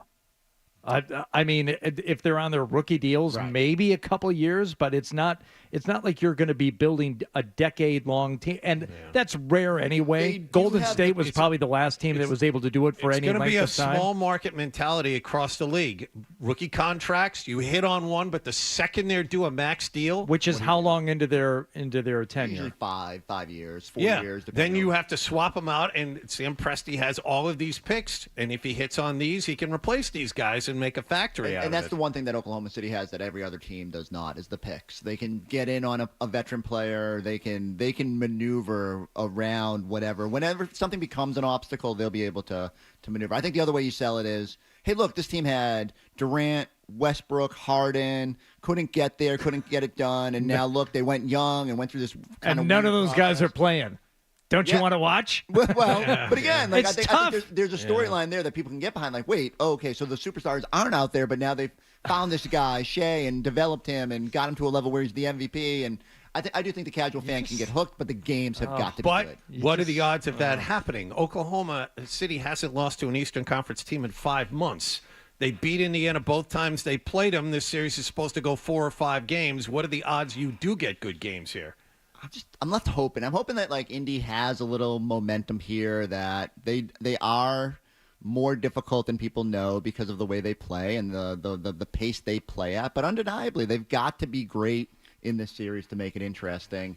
And I am slightly worried that they're just not going to be ready. Slightly? I think it's such a tough ask. You know, whether to getting people to actually watch this thing. It's like, you know, and again, not to pound the same idea, but you know, here's a team that had the superstars, and now they don't have superstars. They're good. Oh, there's no superstars. There's literally no one that they had the MVP, Hardy. Other than the MVP, there's literally no one on that team that a casual NBA fan is going to know. Yeah, I would say that's fair. Yeah, it's tough. It's a tough ask. Yeah, and with the NBA, I mean, like the All-Star game, a lot of it is around the celebrity culture around it. I mean, that is kind of part of the appeal of the NBA, and it's the way it's marketed. Biggest celebrity in Oklahoma City? I'll give you an example. The Royals did their big charity thing, and it's Jason Sudeikis and the guy from Happiness, from Clueless, the man Rudd, Paul Rudd. And they get like a ton of famous people there. Like I saw it because Johnny Knoxville was there. Like they have like a ton of famous people. They raise like all this money. Like Kansas City's got like the Stone Street guy from Modern Family. Like every city's got famous people except for Oklahoma City. Oklahoma City has literally no one that is a fan. The Flaming Lips. Oof, they stink. You want to talk about someone who stinks? All the pomp and crap of the Grateful Dead wrapped in garbage. Skip Bayless. Oh, cool. Oh, man. Okay. So he can lie more about his high school basketball playing days. Wow. Tough scene for Oklahoma City. It's not a big town. Vince Gill. Let's hear it. Well, I don't doubt there's modern country people. Megan Mullally. Perfect. There you go. Oh, from Will and Grace. Yes. Oh, Billy Sims. I wonder if he moved back there. Billy Sims? Yeah. Signed a napkin for my dad on a flight one time. Signed it to me, but I had the same name as my dad, so who knows if it really was for me. All right, listen to this. You know, when it comes to New York sports, people in the know are the Mad Dog and Mike Francesa. Thibodeau gets fired. Francesa fires up the Commodore 64 and gets on the air. Mad Dog's got his show on Sirius that I enjoy very much. Who would you like to hear first, Mad Dog or Francesa? Francesa, right. absolutely. Here is Francesa's take, emergency podcast on why Thibodeau got fired, who was to blame. I don't care what you think of Jim Dolan. I don't care what you think you've heard or what you know. This was Leon Rose's decision. Now, Leon Rose is the GM, I take it, because I know the owner Yes. is James Dolan, who he calls Jim Dolan. So you know they're friends. Okay. And that's the guy I want to be friends with is James Dolan. Genius. Nothing wrong James with that. Dolan. I don't care what you think of Jim Dolan. I don't care what you think you've heard or what you know. This was Leon Rose's decision. This was not Jim Dolan's decision. I feel like I have that on very good authority. I feel very comfortable with that. And like I said, I tell you with complete faith in this information that this is Leon Rose's decision and nobody else's. I feel 100% confident about that. Well, they're not together anymore. Would you like to hear what Mad Dog had to say? This is about Dolan. Don't let anybody hear you. Don't let anybody in America hear you say, this is Leon Rose. Nonsense. Nonsense. I don't want to hear from Rose. Everybody knows that Rose had nothing to do with this. This is Dolan. And this is Dolan. This is not Leon Rose. Please, don't go to Leon Rose. It's not him. This has nothing to do with Leon Rose. Leon Rose was his agent, for crying out loud. You think he's going to give him a 3-year extension last year at the end of the season, and then the agent then fire him after he gets to the conference final the next year? I mean, come on. Leon's too smart for that nonsense. There's no way he would have done that. Ah, come on. Hey, if you believe that, you believe in a tooth fairy. I don't understand how Mad Dog's surviving on his own. Yeah, right. When he is missing this part. I don't care what you think of Jim Dolan.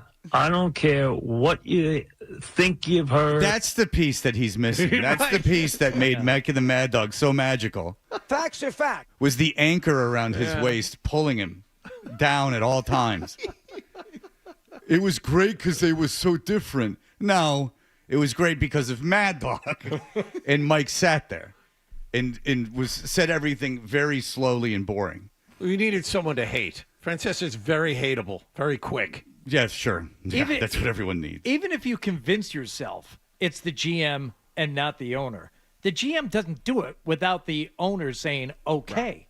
Right. So And by the way, Mad Dog made a good point. The 3-year, $30 million contract extension kicks in this fall. Well, by the way, and they fired him before and could do that. The way Francesa was saying it, he wanted you to know that it was James Dolan that told him that. He was calling him Jim, and he wanted you to know. He said over and over again on good authority. And it's not like the GM would go, hey, Mike, it's the GM. It was my idea, not James Dolan's. Now go on your podcast. Yeah. Like now, please spread the word on your podcast. Right. Like, no, the only thing that would happen is that James Dolan would go, it wasn't me. Now get on your computer and tell everyone it wasn't me. That's what he would say. He couldn't find anyone with more listeners to tell? No. Well, we played it. So, look, it's spreading like wildfire. Who sends the first text? Is it Francesca reaching out and going, did you do this? And James Dolan responding, wasn't me. I think that it's like a process where it's like, it probably takes a good 8 hours to get it all going. It's like, what was his driver's name? Julio. Julio, type for me, my thumbs. Julio, type for me, my thumbs are very tired, Julio. Oh, talk to Jim. I call him Jim because we're buddies. All right. He told me. He told me he was. I have a. Shh. Yeah. Stop. I have it on good authority. It's on good authority. Jim didn't do it. My authority. All right. Well, listen, Chris Forsberg. Listen, you get some better context. I want you talking to Jim. Fair. Next time you come in. All right. Well, I need to talk to Bill Chisholm. Oh. The owner. Yeah. Oh, yeah. Are you going? So he's the nicest guy, and like I said, I keep saying I feel bad that he has to come into a year where you don't get Tatum to start. Yeah. So maybe, but you know what? I don't think we have to worry about the coach going into this year, but we'll see. Ask him to come on our show because I'm sure I have a feeling he'd be very well open about his thoughts on things. I feel like he'd come up. You want to come in with a flamethrower and like just let everyone know that you're the new sheriff in town. I would like to have him rough on him at all. No, I wouldn't. No, I wouldn't. Why would I be rough on him at all? In fact, if we had him on, I just want to know how he got rich and Yeah. That's a great question. But as a regular contributor to the show, you can present yourself, as the show. Like if you develop a rapport with them and you guys are really getting on, hey, you should come on my radio show. I do a show with these guys. Like Scalabrini used to say. Yeah, that's right. Like in case you get a national gig. Scal. In case you get a national gig, you can just say that you had a radio show in Boston. The show I did was very popular. Beat me to the punchline. But Chris, if you want to come back anytime soon, because this is the end of the contract for this year. Whose decision is that, by the way? Who do I need to go? Is that like Rick? Okay, Rick, and then he has to answer to people, and there's so much money floating around. Trust me, it's not Rick's decision. The Bentley okay, money. I have it on good authority. It's not Rick. Oh boy, now you've put me in deep waters. I have to make a phone call. This is Rick. If you think it's loud, you're crazy. It's not loud. Loud did not make this decision. Oh my aching head, Forsberg. Now you've done it. Lose my number. Lose my electronic mail address. It is dot no way man. All right, Chris. Well, listen. I hope we get to see you soon. There's going to be like a ton of Celtics news. Is this really the time they're coming? No, we'd love to have you on as many times as We're going to possible. talk golf. Yeah, we got U.S. Open coming up. No, we'll have you on a lot. Listen, this and I'm telling you, out of all the off seasons, and there's a lot of interest in all of them. No, this and this is no BS. Yeah, the Celtics one is big. The Celtics one should be the biggest. Yes, I agree. Because they have a chance to completely redo the way that they've thought about the making of this team. And Brad Stevens, as we know, thinks into the future. It will be very interesting to see how he does this. So you stay around. I'm walking straight over to Bentley and asking for more money. All right, there you go. There you go. They have it. Make They're a this great happen. school of business. Bentley has a great campus right around here. Great school of business. All right. My alma mater, Northeastern. What are you doing out there? They're winning baseball games is Mine what they're too. doing. All right. That'll do it for Chris. He's going to go out. Maybe he gets hit by a car. We never talk to him again. Who knows? I'll ask Jim about it. All Trying right. to get across the street in those flip-flops. He probably will. Put some grown-up person I wear shoes flip-flops on. too, Chris. Saved me a phone call. I wear Saved me a flip-flops phone too. call. You live in Florida for 1 year, you start wearing flip-flops. Trust me, no matter who you are. All right, here are the headlines. Essential Sports Hub headline presented by Celsius Energy Drinks. Red Sox lost to the Angels again. 10 innings.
Why do people listen to Toucher and Hardy? Because it's a thing. All right. You know what I'm talking about. Sure. No idea what you're talking about. Here's more of The Thing on the Sports. Karaoke night where members of the bands would show up and do like karaoke versions of other people's songs. See, that's kind of cool. Like, whatever, like, these bands suck, but, like, the thing is that they were superstars, a lot of them, and to, like, see them doing something, see, that would be more special to me than seeing, like, the band perform past their prime, you know? Baby.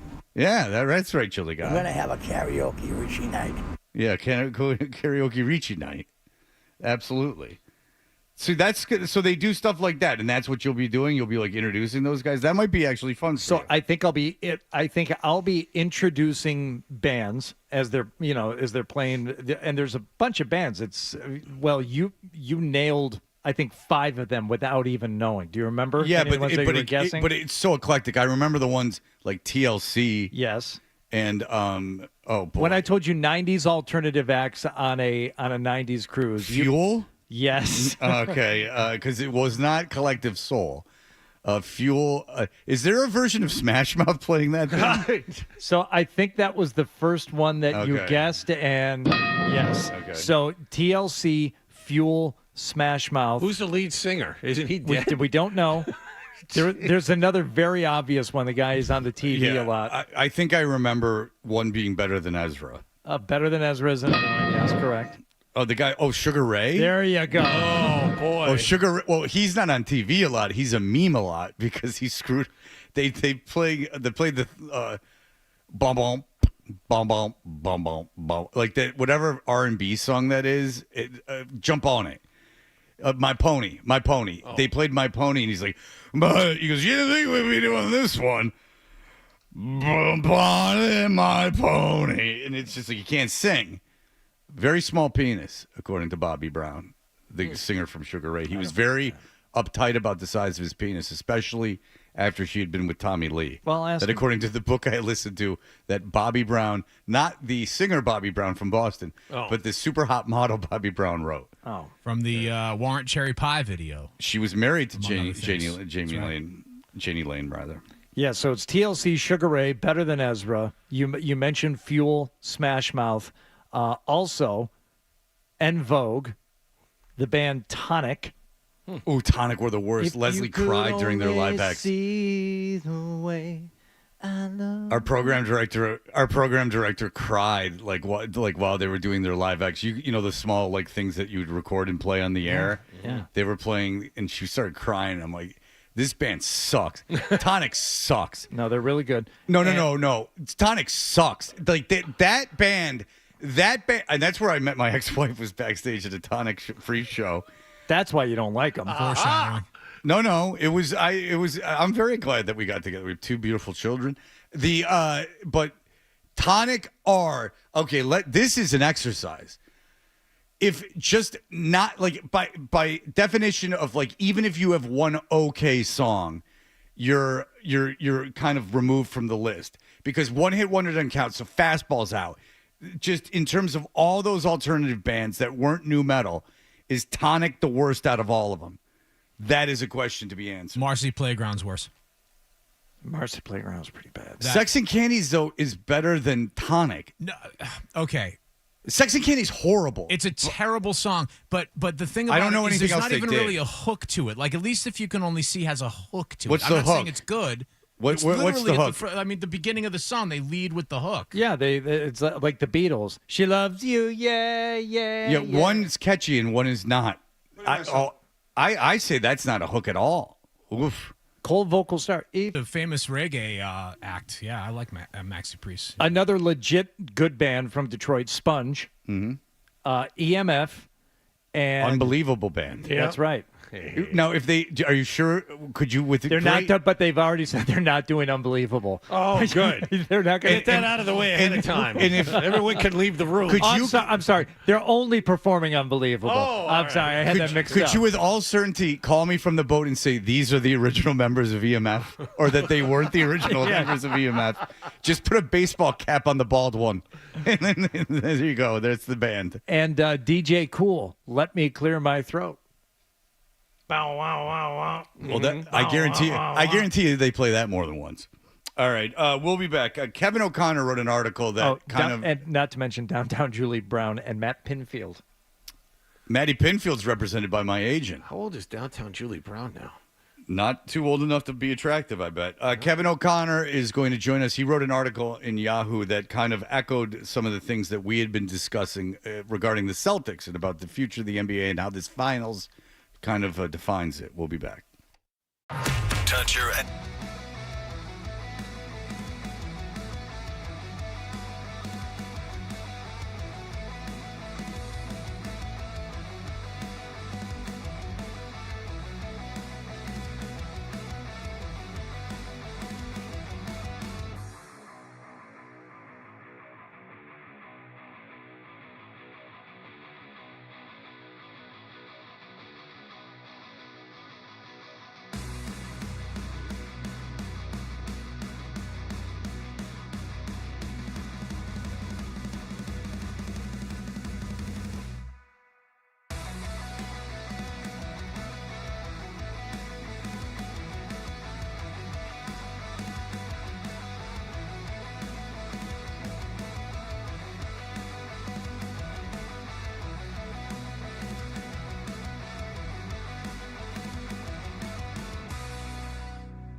Afternoon. In Patriots news, they signed the 4th overall pick in the draft this year. Left tackle Will Campbell to a 4-year contract worth a fully guaranteed $43.66 million. Less than a week after leading the Knicks to their deepest playoff run in 25 years, head coach Tom Thibodeau fired yesterday. The defending champion Florida Panthers, along with Brad Marchand, visit Edmonton tonight for Game 1 of the Stanley Cup Final. And in tennis news, women's 2-seed Coco Gauff rallied to beat fellow American Madison Keys in 3 sets. She is through to the semifinals of the French Open. Sports Hub headlines are brought to you by Rodenheiser Home Services. Need more space at home? And ADU, that's an accessory dwelling unit, could be the answer. Rodenheiser Home Services builds custom ADUs from design and permitting to expert construction. Visit Rodenheiser.com to schedule a consultation. I'm John Wallach of Boston's Home for Sports, 98.5 The Sports Hub. Your next update at 9:30. Boston's best sports talk. There's an app for that. Download the Sports Hub app for loads of stuff. Absolutely free. Connect with the shows, get podcasts, and more. Get it where you get your apps. Or at 98.5sportshub.com. Toucher and Hardy. Such an fantastic explosion. 98.5 The Sports Hub. The day big market and small market has been over. Social media will carry it. The way the guys play will carry it. Shea versus Tyrese is a good matchup. You've got two young teams, running teams that shoot a lot of threes. So, everybody wants it to be in New York and LA. Well, apparently those teams ain't good enough for it to be there. So, this is the way the cookie crumbles. This is the way it's always been. So, small market, big market, we want to see the best teams there and the best players. Very insightful from Shaquille O'Neal. All right, we are Toucher and Hardy, and Kevin O'Connor has written a piece for the Yahoo Sports, who he covers the NBA for. 2025 NBA Finals, Thunder and Pacers are the modern blueprint of what winning looks like. We've been talking about this because it does affect the Celtics as they have to navigate this new CBA and deal with the injury to Tatum. Kevin, hello, sir. Thank you for joining us on short notice.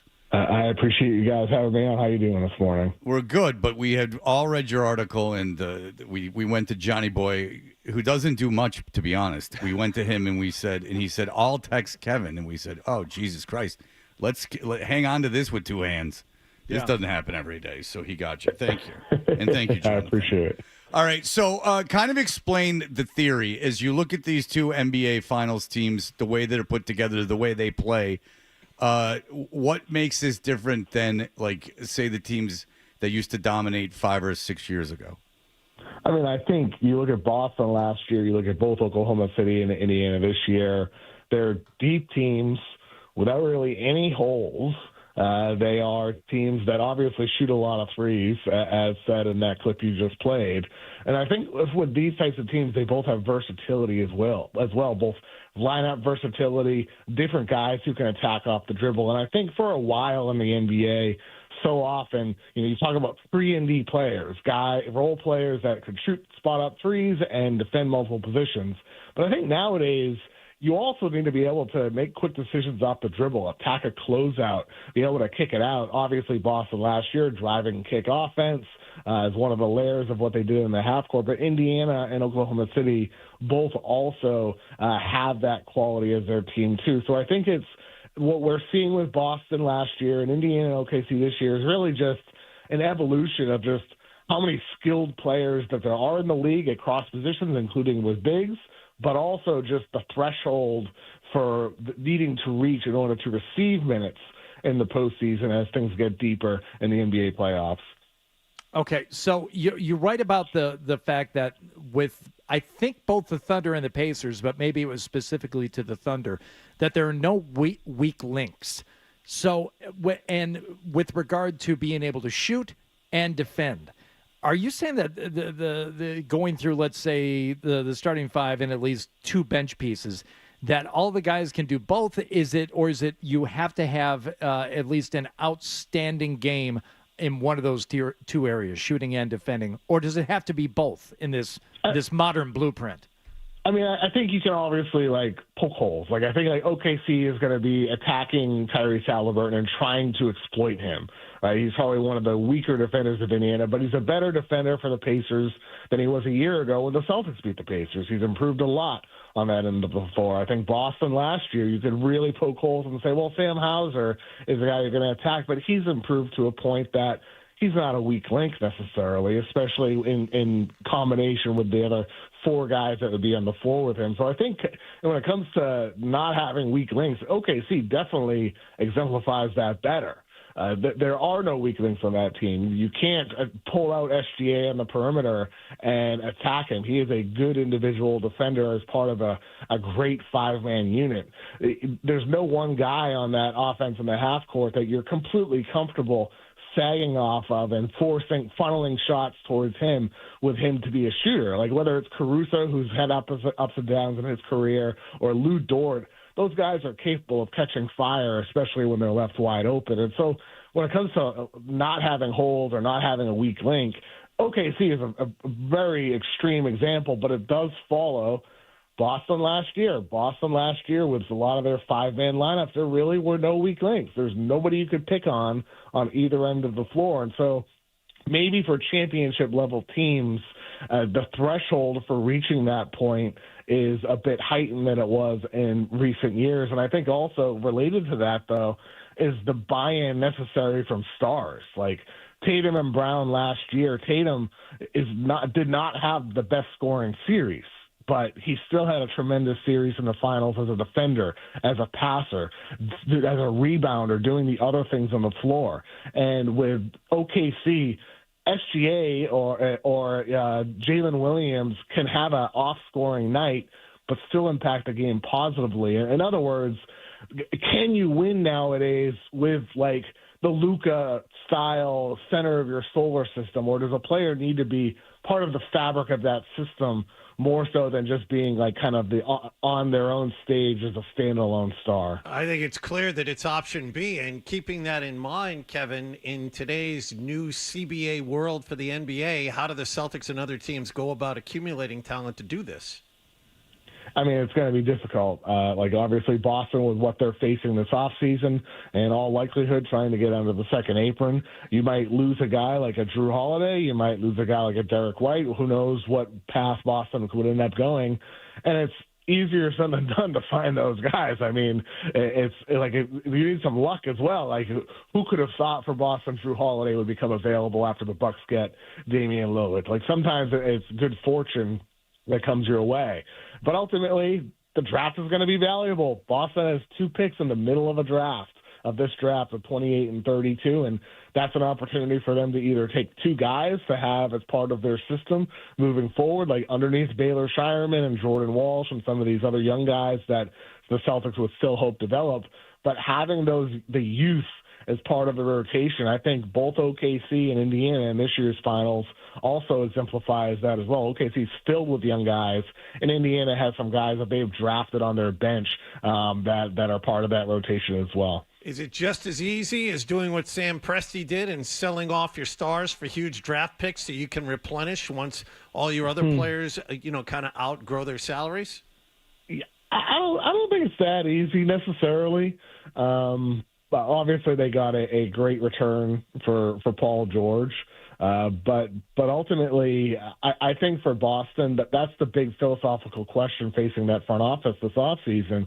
Is it making moves around the edges, Porzingis type, or older player like Drew Holiday, or is it a big splash for the greatest return? Is it getting, 5 first-round picks from a desperate team that missed out on Giannis? If the Rockets really wanted to make an addition, or the Spurs really wanted to make an addition after missing out on Giannis Antetokounmpo, is it something like that?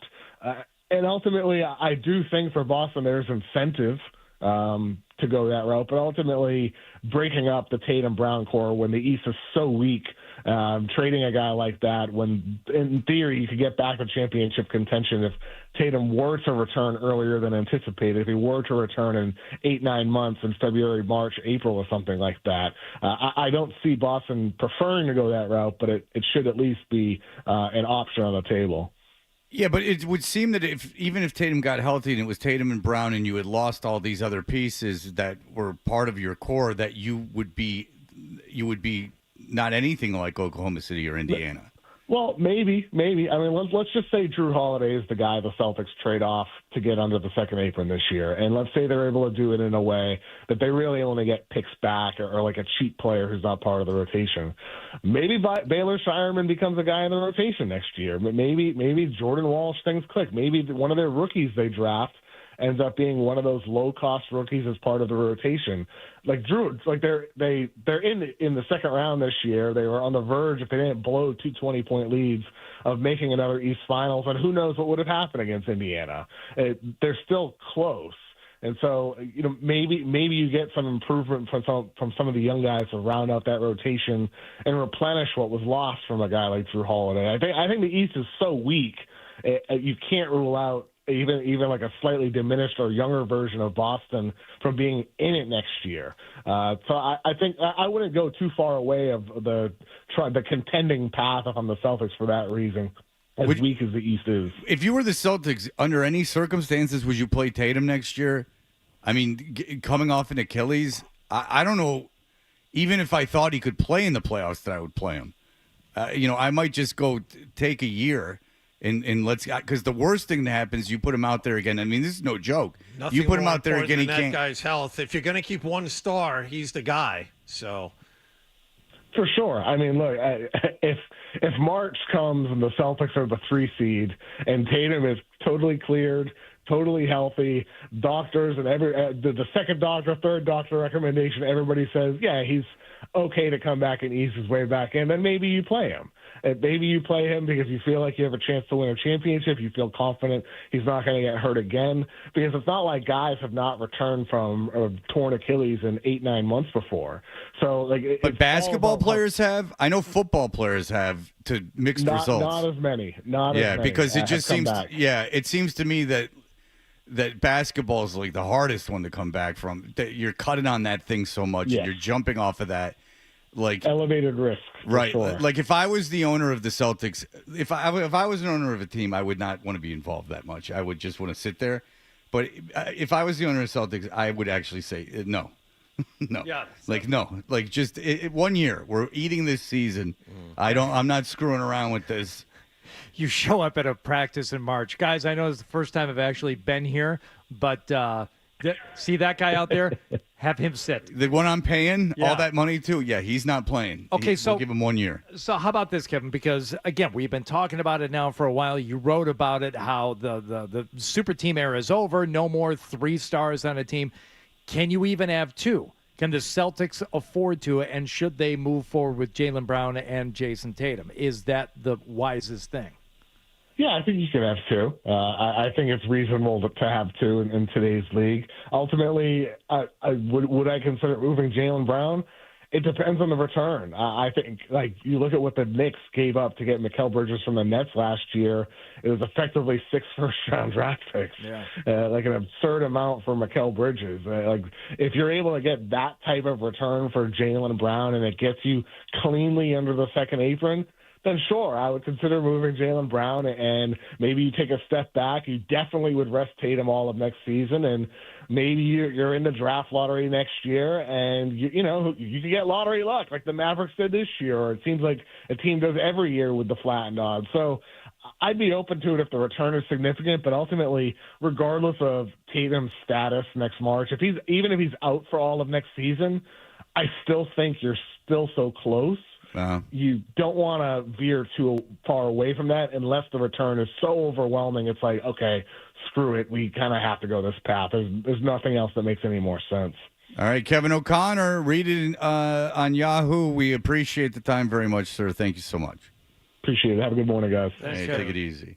I know it's different sports, and the guy was really old, but I'll tell you, Aaron Rodgers was coming back from an Achilles last year. He hurt it the first game of the season. Plays the first game last year. That guy could not move. So he's playing football, quarterback in football. Understand he wasn't he was a really athletic quarterback. I understand he's not super fast, but it's different sports. But I wouldn't want Jason Tatum anywhere near a court, anywhere near it. It's going to be tempting because the East is down. It really is. There isn't a big monster in the East other than where the Celtics were. So I can see the Celtics really having internal discussions. You get to February, you get to March, and wait a minute, we're only 4 or 5 games out of the top spot? Right. You know? And, I mean, all of these teams in front of us have these fatal flaws. I mean, if we get Tatum back, we could make a run at this thing. The sport, though, is such a determining factor. And, Fred, my apologies to you because I know you already heard this Sunday morning in the Sports Hub Golf Club. But when I was talking to Chris Wagner about it, I said, okay, what happened with you and your Achilles? And he did the timeline of he ruptured it 2 summers ago, like in July. Like, signed with the Avalanche. 2 days later, working out, ruptured his Achilles. He was, I don't know when he was skating, but he was playing in January. So that's from July to January. Wow. And I'm like, oh, so that's great news for Tatum. He's like, no, man, I got a boot on that essentially immobilizes, a big portion of, the problem area there. He said, basketball players don't get that. He said if he could play basketball on a hockey skate, he'd have much better luck and, a much better chance of being able to go out there and perform. But it's just different movements and it's a different thing. So, yeah, you can do it as hockey player, maybe in certain ways, even in football, but basketball, it's tougher. How long did it take, the conversation about the Achilles? How many, was that a full segment or is that just part of a segment? It's spread out over 2 shows. Okay. It's parts 1, 2, and 3, and then we'll continue. No, it was part of the first segment. It was free flowing, baby. You were just flowing. Yeah, it's a conversation, John, and don't you act like you don't listen. What's the second apron for the salary cap? Does anyone know off the top of their head? 207, I don't know. All right, so if they move Holiday, if it's 207, then they move Holiday, they're under it. It was so funny when Forsberg is here. It's like, move Kristaps Porzingis and Drew Holiday. Okay, if Porzingis were healthy, both he and Holiday, great important pieces moving forward. Okay, what can you get for him in trades? Oh, next to nothing. And you might have to add a pick to sweeten it. Your team is much worse without them, yet in order to move them, you probably won't get much in return. Well, Porzingis is due over $30 million next year. Right. Would you trade for him unless they attached a lot to it? I wouldn't. There is. Don't forget, there's the World Basketball Cup this summer, and in the grand totality of things, it doesn't matter. But Porzingis is going to play for Latvia, so a lot of teams are going to wait and see. He's Latvian Orthodox. Okay, so you got to put garlic around your neck. People are waiting to see how he performs in that before they make a decision. Seinfeld. I'm trying to think of the She's Latvian Orthodox. I know the thing that Kramer had though. What was it? Not the mojo. It was He had too much sex appeal. Kavorka? I don't know. Yeah. Do you remember the Seinfeld? No. Not that one. No. Jackass. Sorry.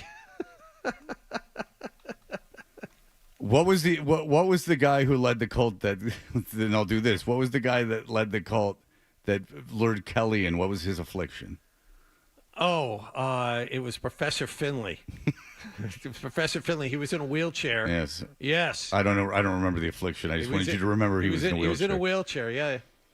31 million basically for Porzingis next year. A guy who I don't care how he plays in that tournament. Like he's just can't survive an NBA season. It's always buyer beware, but you'll get more from him if he goes out and dominates. Sure, absolutely. That's my point. And you were saying if you trade Holiday, it'll get done. The problem is teams are going to want to send salary back.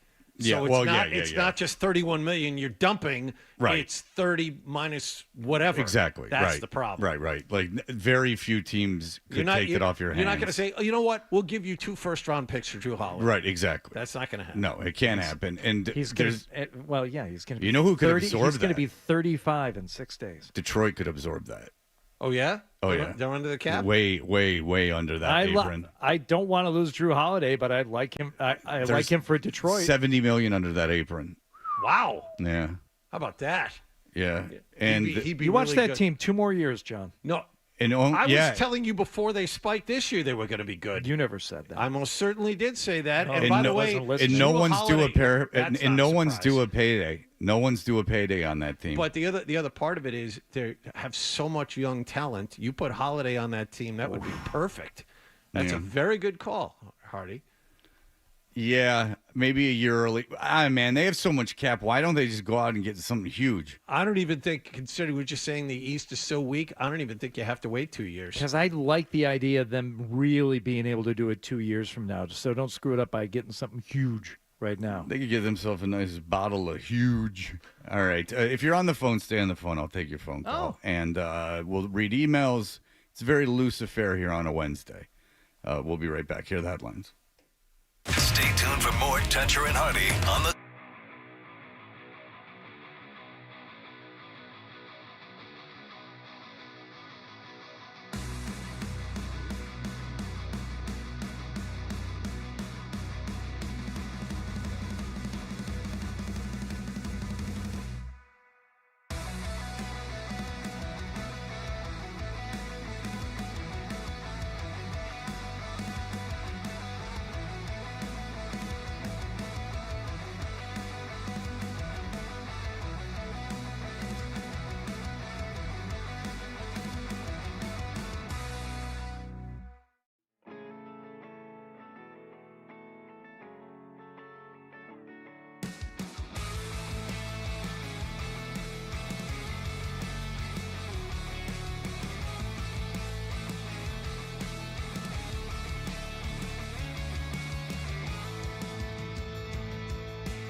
out. Bruins have been done for a month. Don't have a coach. Yeah. They don't have a coach yet. The Patriots, yeah, we expect them to be better. But I got to say, there's so much hype on this team that it's getting kind of annoying. Too high. And I think it's because of all those other things I just mentioned. Because it's the only damn thing we can cling to right now. That's it. Isn't it? Celtics with the Tatum injury and getting bounced in round 2. Going to be a new look. And so, yeah, the Patriots are the only team that you can look at and say, you know what? They got something going here a little bit. Zolak and Bertrand, weekday mornings at 10 on the Sports Hub. Fred describes himself in 7 words. A guy in tights and a cape. And Hardy with blunt honesty. I am not known as Mr. Fun. Toucher and Hardy continues on the Sports Hub. You know, I got an idea for a bit. The email bit. We should do the email bit. It's a great idea. Let's do the email bit. Our interns got John and Hardy all riled up, running around now playing cornhole. Gotta get your heads back in the game. I like to see you over there practicing, though. You weren't playing as much as you were just doing drills. Yeah. I'm like Chevy Chase. Intern came in talking a big game. Pill. Big game, buddy. She says she plays all the time with her dad, and I told her, be careful. Hardy is a competitive fellow. She couldn't say enough things about her skills, and then Hardy beat her, what was it, 11-3? It was 11-3, yeah. How much did he beat you by? Oh, he beat me like 11-2 or 11-1. I thought it was 11-0, John. No, I think I got 1 point on. No, you did not get a point. It's reductive scoring. It was 11-0. It's reductive scoring. It is. That's right. Cornhole is the dumbest game. It really is. Reductive scoring. It's arguably never fun. Bag lands on the board, you get a point. No, you don't. Not if I get If he knocks it off, it's like curling. No, if I get one in the hole and you get one on the board and no other bags, then I get 2 points. You get 0. That's how cornhole is scored. Everywhere else, if you get a bag on the board, you get a point. No, everywhere, but everyone plays the Except in same Hardy way. World. Everyone plays the same way. Okay. All right. You all right over there? Don't get all hot and bothered. Everyone okay? plays the same way. All right, there we go. All right, John, go ahead.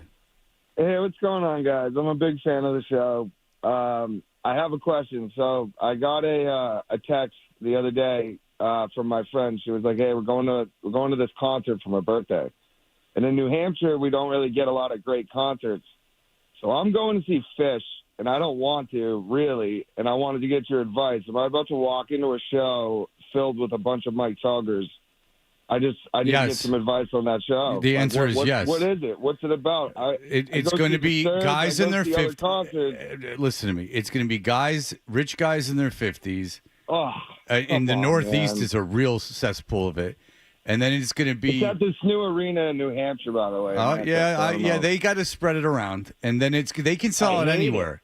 And then it's going to be old rich guys that are dancing in a very rich old guy way. And then it's going to be rich boarding school kids that are going to be pretending to be poor. I'm not that, though. I'm not... Oh, what are you going... Do you like the girl? Well, she's my best friend. I mean, I've known her my whole life. We're going with, like, one of her friends, and her husband. So. All right, well, then be like a dad and, like, leave them in the parking lot and, like, go walk to, a store. I really wouldn't go in. I mean, do you do hallucinogenics? Yeah, I mean, yeah, but... All right, well, I guess that's apparently I guess then you'll be in hog heaven, because apparently that's what's going on. I don't know if we're the best ones to ask, though, because pretty much like any show that you're going to be expected to go to and experience the whole thing. I don't want to go to Grateful Dead or like Fish shows. Like that's something I've never been a part of. Okay, so. But even like my sister, did I tell you this, Fred? My sister called me like a month ago, and some friends of hers invited her to go with them to Pearl Jam, and they have like really good seats, and she's never seen Pearl Jam. She's like, I kind of don't care. I said, well, that's a nice invite. You know, why? She goes, oh, they go see him all the time. They're really into him, and they go to all the shows. I said, oh, don't go. Yeah. And so why? I said, because you're going to have to be there like an hour before the show. You're going to have to stay for the entire show. Pearl Jam shows are not short. And if you're kind of like 50-50 on going, this is your day. That's your entire day, and you're going to be home way too late, and you're not going to you're going to be kicking yourself for going. Have your friends sing like a choir before you go, because that's the only vocals you're going to hear all night. I know, that's yelling exactly the my lyrics point. You guys kind of nailed exactly my feelings, which kind of sucks. So, yeah. But I appreciate it. Thank you. I hope you guys have a great Listen, day, guys. if it's your best friend, I don't know what to tell you. I don't know why your best friend. Wife and a friend. That's right. Guy from Raleigh or Charlotte or wherever he's from. Rob, go ahead. Hey, good morning, boys. Hey. hear me out on this one. Stick with me. I'm surprised nobody's kind of proposed this yet, but I think we can all agree that Jason Tatum is damaged goods at this point. Why hasn't anybody considered maybe building this team more around Jaylen Brown and trying to ship Tatum out in a sense of maybe Milwaukee will want to do something with Giannis, pair Giannis up with JB, or, I mean, Phoenix gave, I think, 4 or 5 first-round draft picks for Kevin Durant post-Achilles tear. I think we all just can be on the same page that Jason Tatum may not ever be the same player. It's definitely not going to be the same player given the historical, precedents for this injury. So why isn't anyone considering, maybe packaging Jason out and getting that Supermax out of here? Well, one thing, there is a precedent of coming back and being good again. Yeah. Durant. It's just not going to be next year. There's no way I'd play him next year. And second of all, you said it yourself. He's a distressed asset. I mean, if you ever even thought about trading him, now you'd be selling so incredibly low on him. Yeah, you're not going to get nearly as much back for him as you could. And as can much you as, even do I wonder. Can you even do that? I Like, don't if know. someone's out with a catastrophic injury, can you even move them at that point? Can you remember that being done? I can't remember that being done. I someone tears tears their knee apart, and then you like an ACL, and then you go trade them. You have to be. What kind of a basketball executive would you have to be to take a guy like that who is recovering from a torn ACL or an Achilles? Well, the league tear has to approve trades, right? Remember, they turned down the Chris Paul trade, right? So I'm wondering if you could even do that. Like, if the league would even let you trade someone who was out. You can. The receiving team would probably need to forego, obviously, any physical examination. Right. And the receiving team would also might be able to get a disabled player exception, so they can allow them to replace the injured player with a new contract while still fully paying the injured player. Oh, it's and, not and that illegal. counting against the cap. It's not illegal. No. But the league has stepped into trades, though, and said that you can't do them. They have. But I think the Chris Paul deal at the time, and I have to look this up, I think the NBA technically was controlling the franchise that he played for. Okay. All right. The New Orleans team Anyway, at that time it didn't would have be an owner. it would be fairly unprecedented in my recollection of trades. And who knows? I'm not a thesaurus. I don't have a word for everything. I'm not an encyclopedia of trade knowledge. I think you can make the trade. It's just as an NBA executive, you ship off 5 first-round picks for that. John, that's not what I'm saying. I'm saying it just seems like it would be completely unprecedented. Like a star player with a catastrophic injury being traded during the rehab of that injury. I don't recall that happening. Right. Like it just, I don't remember it. I mean, Aaron Rodgers got traded before he tore his Achilles. I can't think of it. Josh, go ahead. Hey guys, thanks for taking my call. What's up, Josh? How you doing? I listened to what you guys had to say about Pablo Torre Cup podcast with Bill Simmons, and I listened to it myself. I think you're kind of burying the lead on this. After they finished the Belichick stuff, they talked about Pablo's future stuff he's working on, and it's a golf story. So, Hardy, listen up about this. What is it? Apparently, there is a secret cafeteria at the Augusta National Golf Club for rich people only. And I've never heard about this, but it's in the works for Pablo. So if you guys can elaborate, I know you have the Pablo connection. He could be on the Sports Hub Golf Club, and he can break this story. Oh, wow. I don't like the idea that he's moving off Belichick in the least. I need his attention paid staying firmly where it is. What's a rich person only cafeteria? Are they serving like exotic species? This is the plot of the movie The Freshman with Marlon Brando and Matthew Broderick when they eat the Komodo dragon. Well, it's when they let all the kids from the Boys and Girls Club leave, and then they can really let loose at the Augusta National, as opposed to the other very unwealthy very unwealthy members of Augusta National. I got mail. I know we're supposed to be doing some mail here, email. Go ahead. But I got Go ahead. Don't be shy. It's a box. unboxing, It got sent priority. It did. And it went to Hardy. From Roger Fowler. Ricky Fowler. Framingham. That's his dad. Oh. He's, Ricky Fowler's from Framingham. More stolen valor for Hardy. Look at this. These are electrical decals, 480-volt stickers. Oh, that looks like a Union 103, International Brotherhood of Electrical Workers. We used to be in that. No, we were in a different one. That's radio IBEW. electrical workers. Yeah, we were in. I think IE was ours. But it was an electrical workers it was an electrical union, and it wasn't just radio. It was an electrical Yes, workers it union. absolutely was. I paid dues to an electrical. And we always workers talked union. about going to the union hall for beers, and we never got around to it. It was in Wasn't South it Boston, far I think. away? It was either in South Boston or Dorchester. Is that the Mingles thing? Was that the same thing? He was the shop steward. Yeah, shop steward. That's right. IBEW Local 103 powering Boston.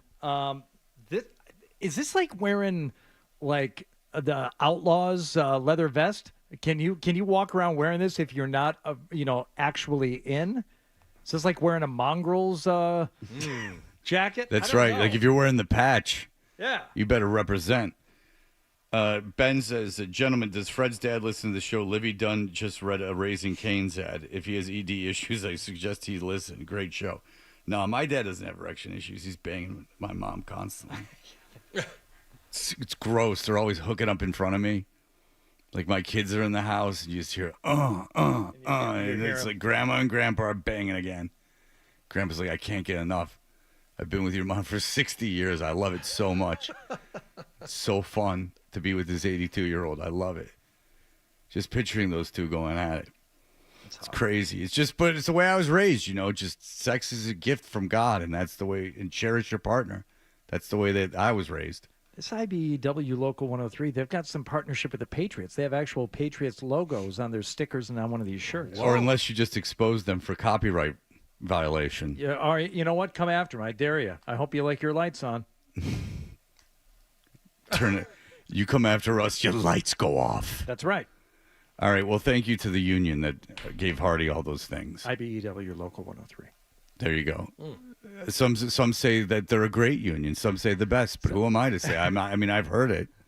Some say it's the greatest of all unions. Some say that by sending me these things, they think I'm great. Yeah, They think I'm as great as them. Like it's being invited into the Super Friends, and maybe I'm Superman, the greatest of all the Super Friends. All right, we'll be back in just a moment.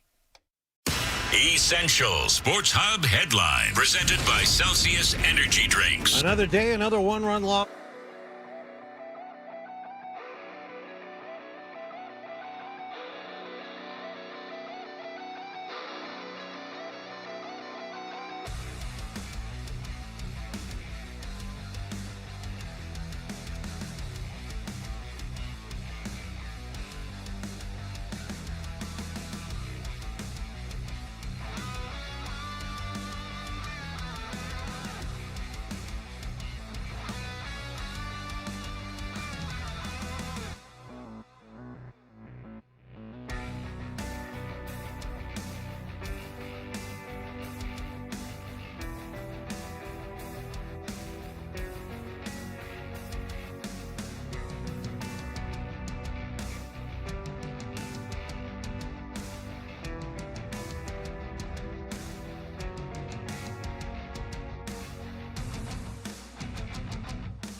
Toucher and Hardy, the Sports Hub.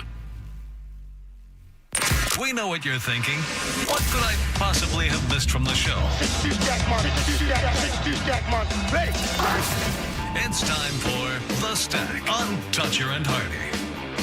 Hey, we're Toucher and Hardy. And as we finish things up today, what's going on, Hardy? One email that I did want to share, because it's from Gary Tangway, said, Sup, bros? Just want to make sure we're still cool after yesterday's riff sesh. I was caught up in the hashtag lax life and got a little loose-lipped, but at least I won't need the dump. Dump it. Care Bear, out. We're not just talking lax, bro. So, we're talking about Market Basket, new book, Market Casket. Tonight we're going to have some fun. Yeah, Rocky Suarez saw an eyeball sitting in the freezer section. She said, there's nothing lean about this cuisine, just like my ass. Did Rocky Suarez have a big ass? I must have missed that in the first book. People couldn't tell if it was the ham section or just Rocky's sweet bottom. Oh, it was big. She was arrested for smuggling out 2 hams. Mm-hmm. She saw some guy with glasses. Looked like a bird. She said, I'd like to post up on that. Then they found an arm.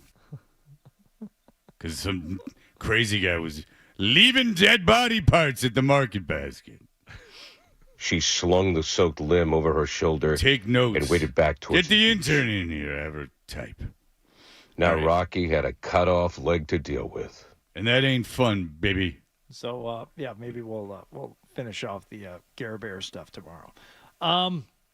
Thank you to Ryan Beaton for finding a picture of the IBEW Local 103 powering Gillette lit up on the big screen there as they were on the field at Gillette Stadium, being used with permission. Don't you worry about that.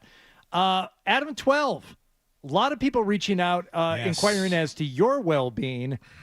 Because the headline was a little misleading when it said that Walden Pond would be closed for the 2025 summer season.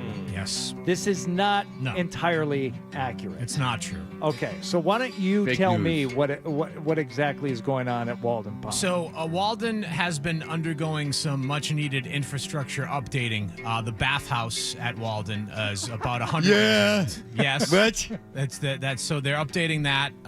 But I can't think of nothing but birds, the water, and the bathhouse. The project has been taking too long. So yeah, now come on, finish already. The main I'm next. The main beach will be closed for the summer. Yeah. The secondary beach will be open, but parking will be limited, much like it was last year. Hardy, you remember where the water level was so high? Parking is limited to 2. So I have to say, No more. I'm not happy about this because my whole plan is now this time of year to start leaving after the post-show meeting at 10:30 and going directly to Walden. To the bathhouse. To the bathhouse. The I need to be slapped with leaves. $6.1 million they're spending demolishing the decades-old two-story bathhouse and replacing it with a new There's crabs in there. single-story building that is All kinds. accessible You got to burn them. to people with disabilities. Construction is expected to finish in the fall. The new bathhouse will have men's and women's bathrooms with Yeah, but that's loose. changing areas, Yeah. family restrooms, Yeah. and a break room for lifeguards and a first aid station. Mm. Now, are they going to have actual showers in the bathhouse? Because in reading the story from a couple days ago, they said there was like nothing in there. And No. once you've Prison style. swum in Walden Pond, which apparently is just filled with urine Yeah. Not and true. and other Yeah. bacteria. Poo. Sometimes, but you not might usually. want to rinse off before you get back in your car. Yeah, there were no showering facilities, but there's really no reason to do that because Walden is a very a clean kettle pond. Last summer, Walden Pond saw closures due to high bacteria levels. Yes, So that's not I- outside. That's not outside the norm, though. That usually is the case with any standing body of water. Depending on, you see it happen a couple times a year at places like that, over the Commonwealth. And the urine.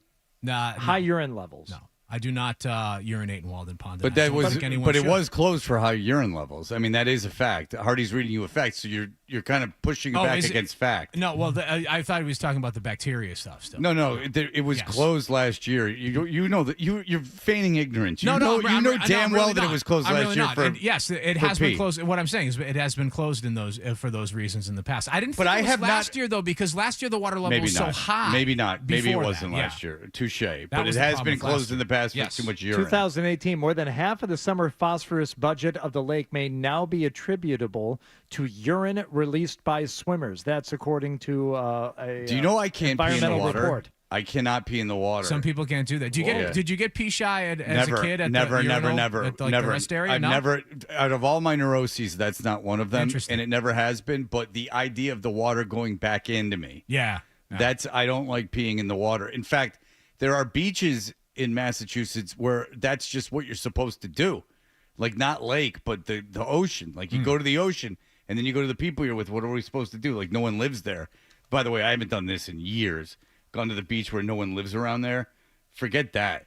But you like drive 4 hours to go to the beach and sit there, like Where else are you gonna unload everything out of your car, and then you go. Well, where do we go to the bathroom? I got to in the pee. water, I just yeah. been driving, looking for a parking spot for 2 hours. They go, oh, you go in the ocean. Yeah. Well, I don't want to do that. Then I'm gonna have to stand up and whip it out in front of everyone because I ain't peeing submerged. I don't like that. Something about that is weird to me. I don't like the way it feels. I don't like anything about it. Gets you all warm in the immediate area. I don't know about that. Oh yeah, because Especially in that cold ocean, you know? Oh, yeah. Warm you up a little bit. What a nightmare! Driving to the ocean and parking the car and getting everything out, and then sitting there. You Yeah, I just love got- the beach, but I'm not a fan of that. Well, you don't know. I love where, the beach, You don't too. know where to go, and I'm not going to tell you where to go because I don't want you to go. and Hardy's I want Hidden everyone else Gems. to go. Hardy's Hidden Gems. There's Hardy's Hideaways. a summer segment for us. There we go. I'm not. I'm not We did telling it you. last year. Did you really? Yeah, we just did shows on tips of where to go around town. It's called the Dining Summer Playbook. You might recall it from during a play last night during the Bruins game. While the ball was in play. Oh, here it is. She has such a focus on farm to table. She's supporting so many local purveyors, and that's coming up later on this summer. Campbell chopping that on the right field line. Good stuff. I mean, you're by dining out to farm to table, you're really just saving the world. Bite by bite. All right, that'll do it for us. Everyone, and go about your days. Don't worry about us anymore. We'll be fine. That'll do it for us. Bye. Talk to you tomorrow.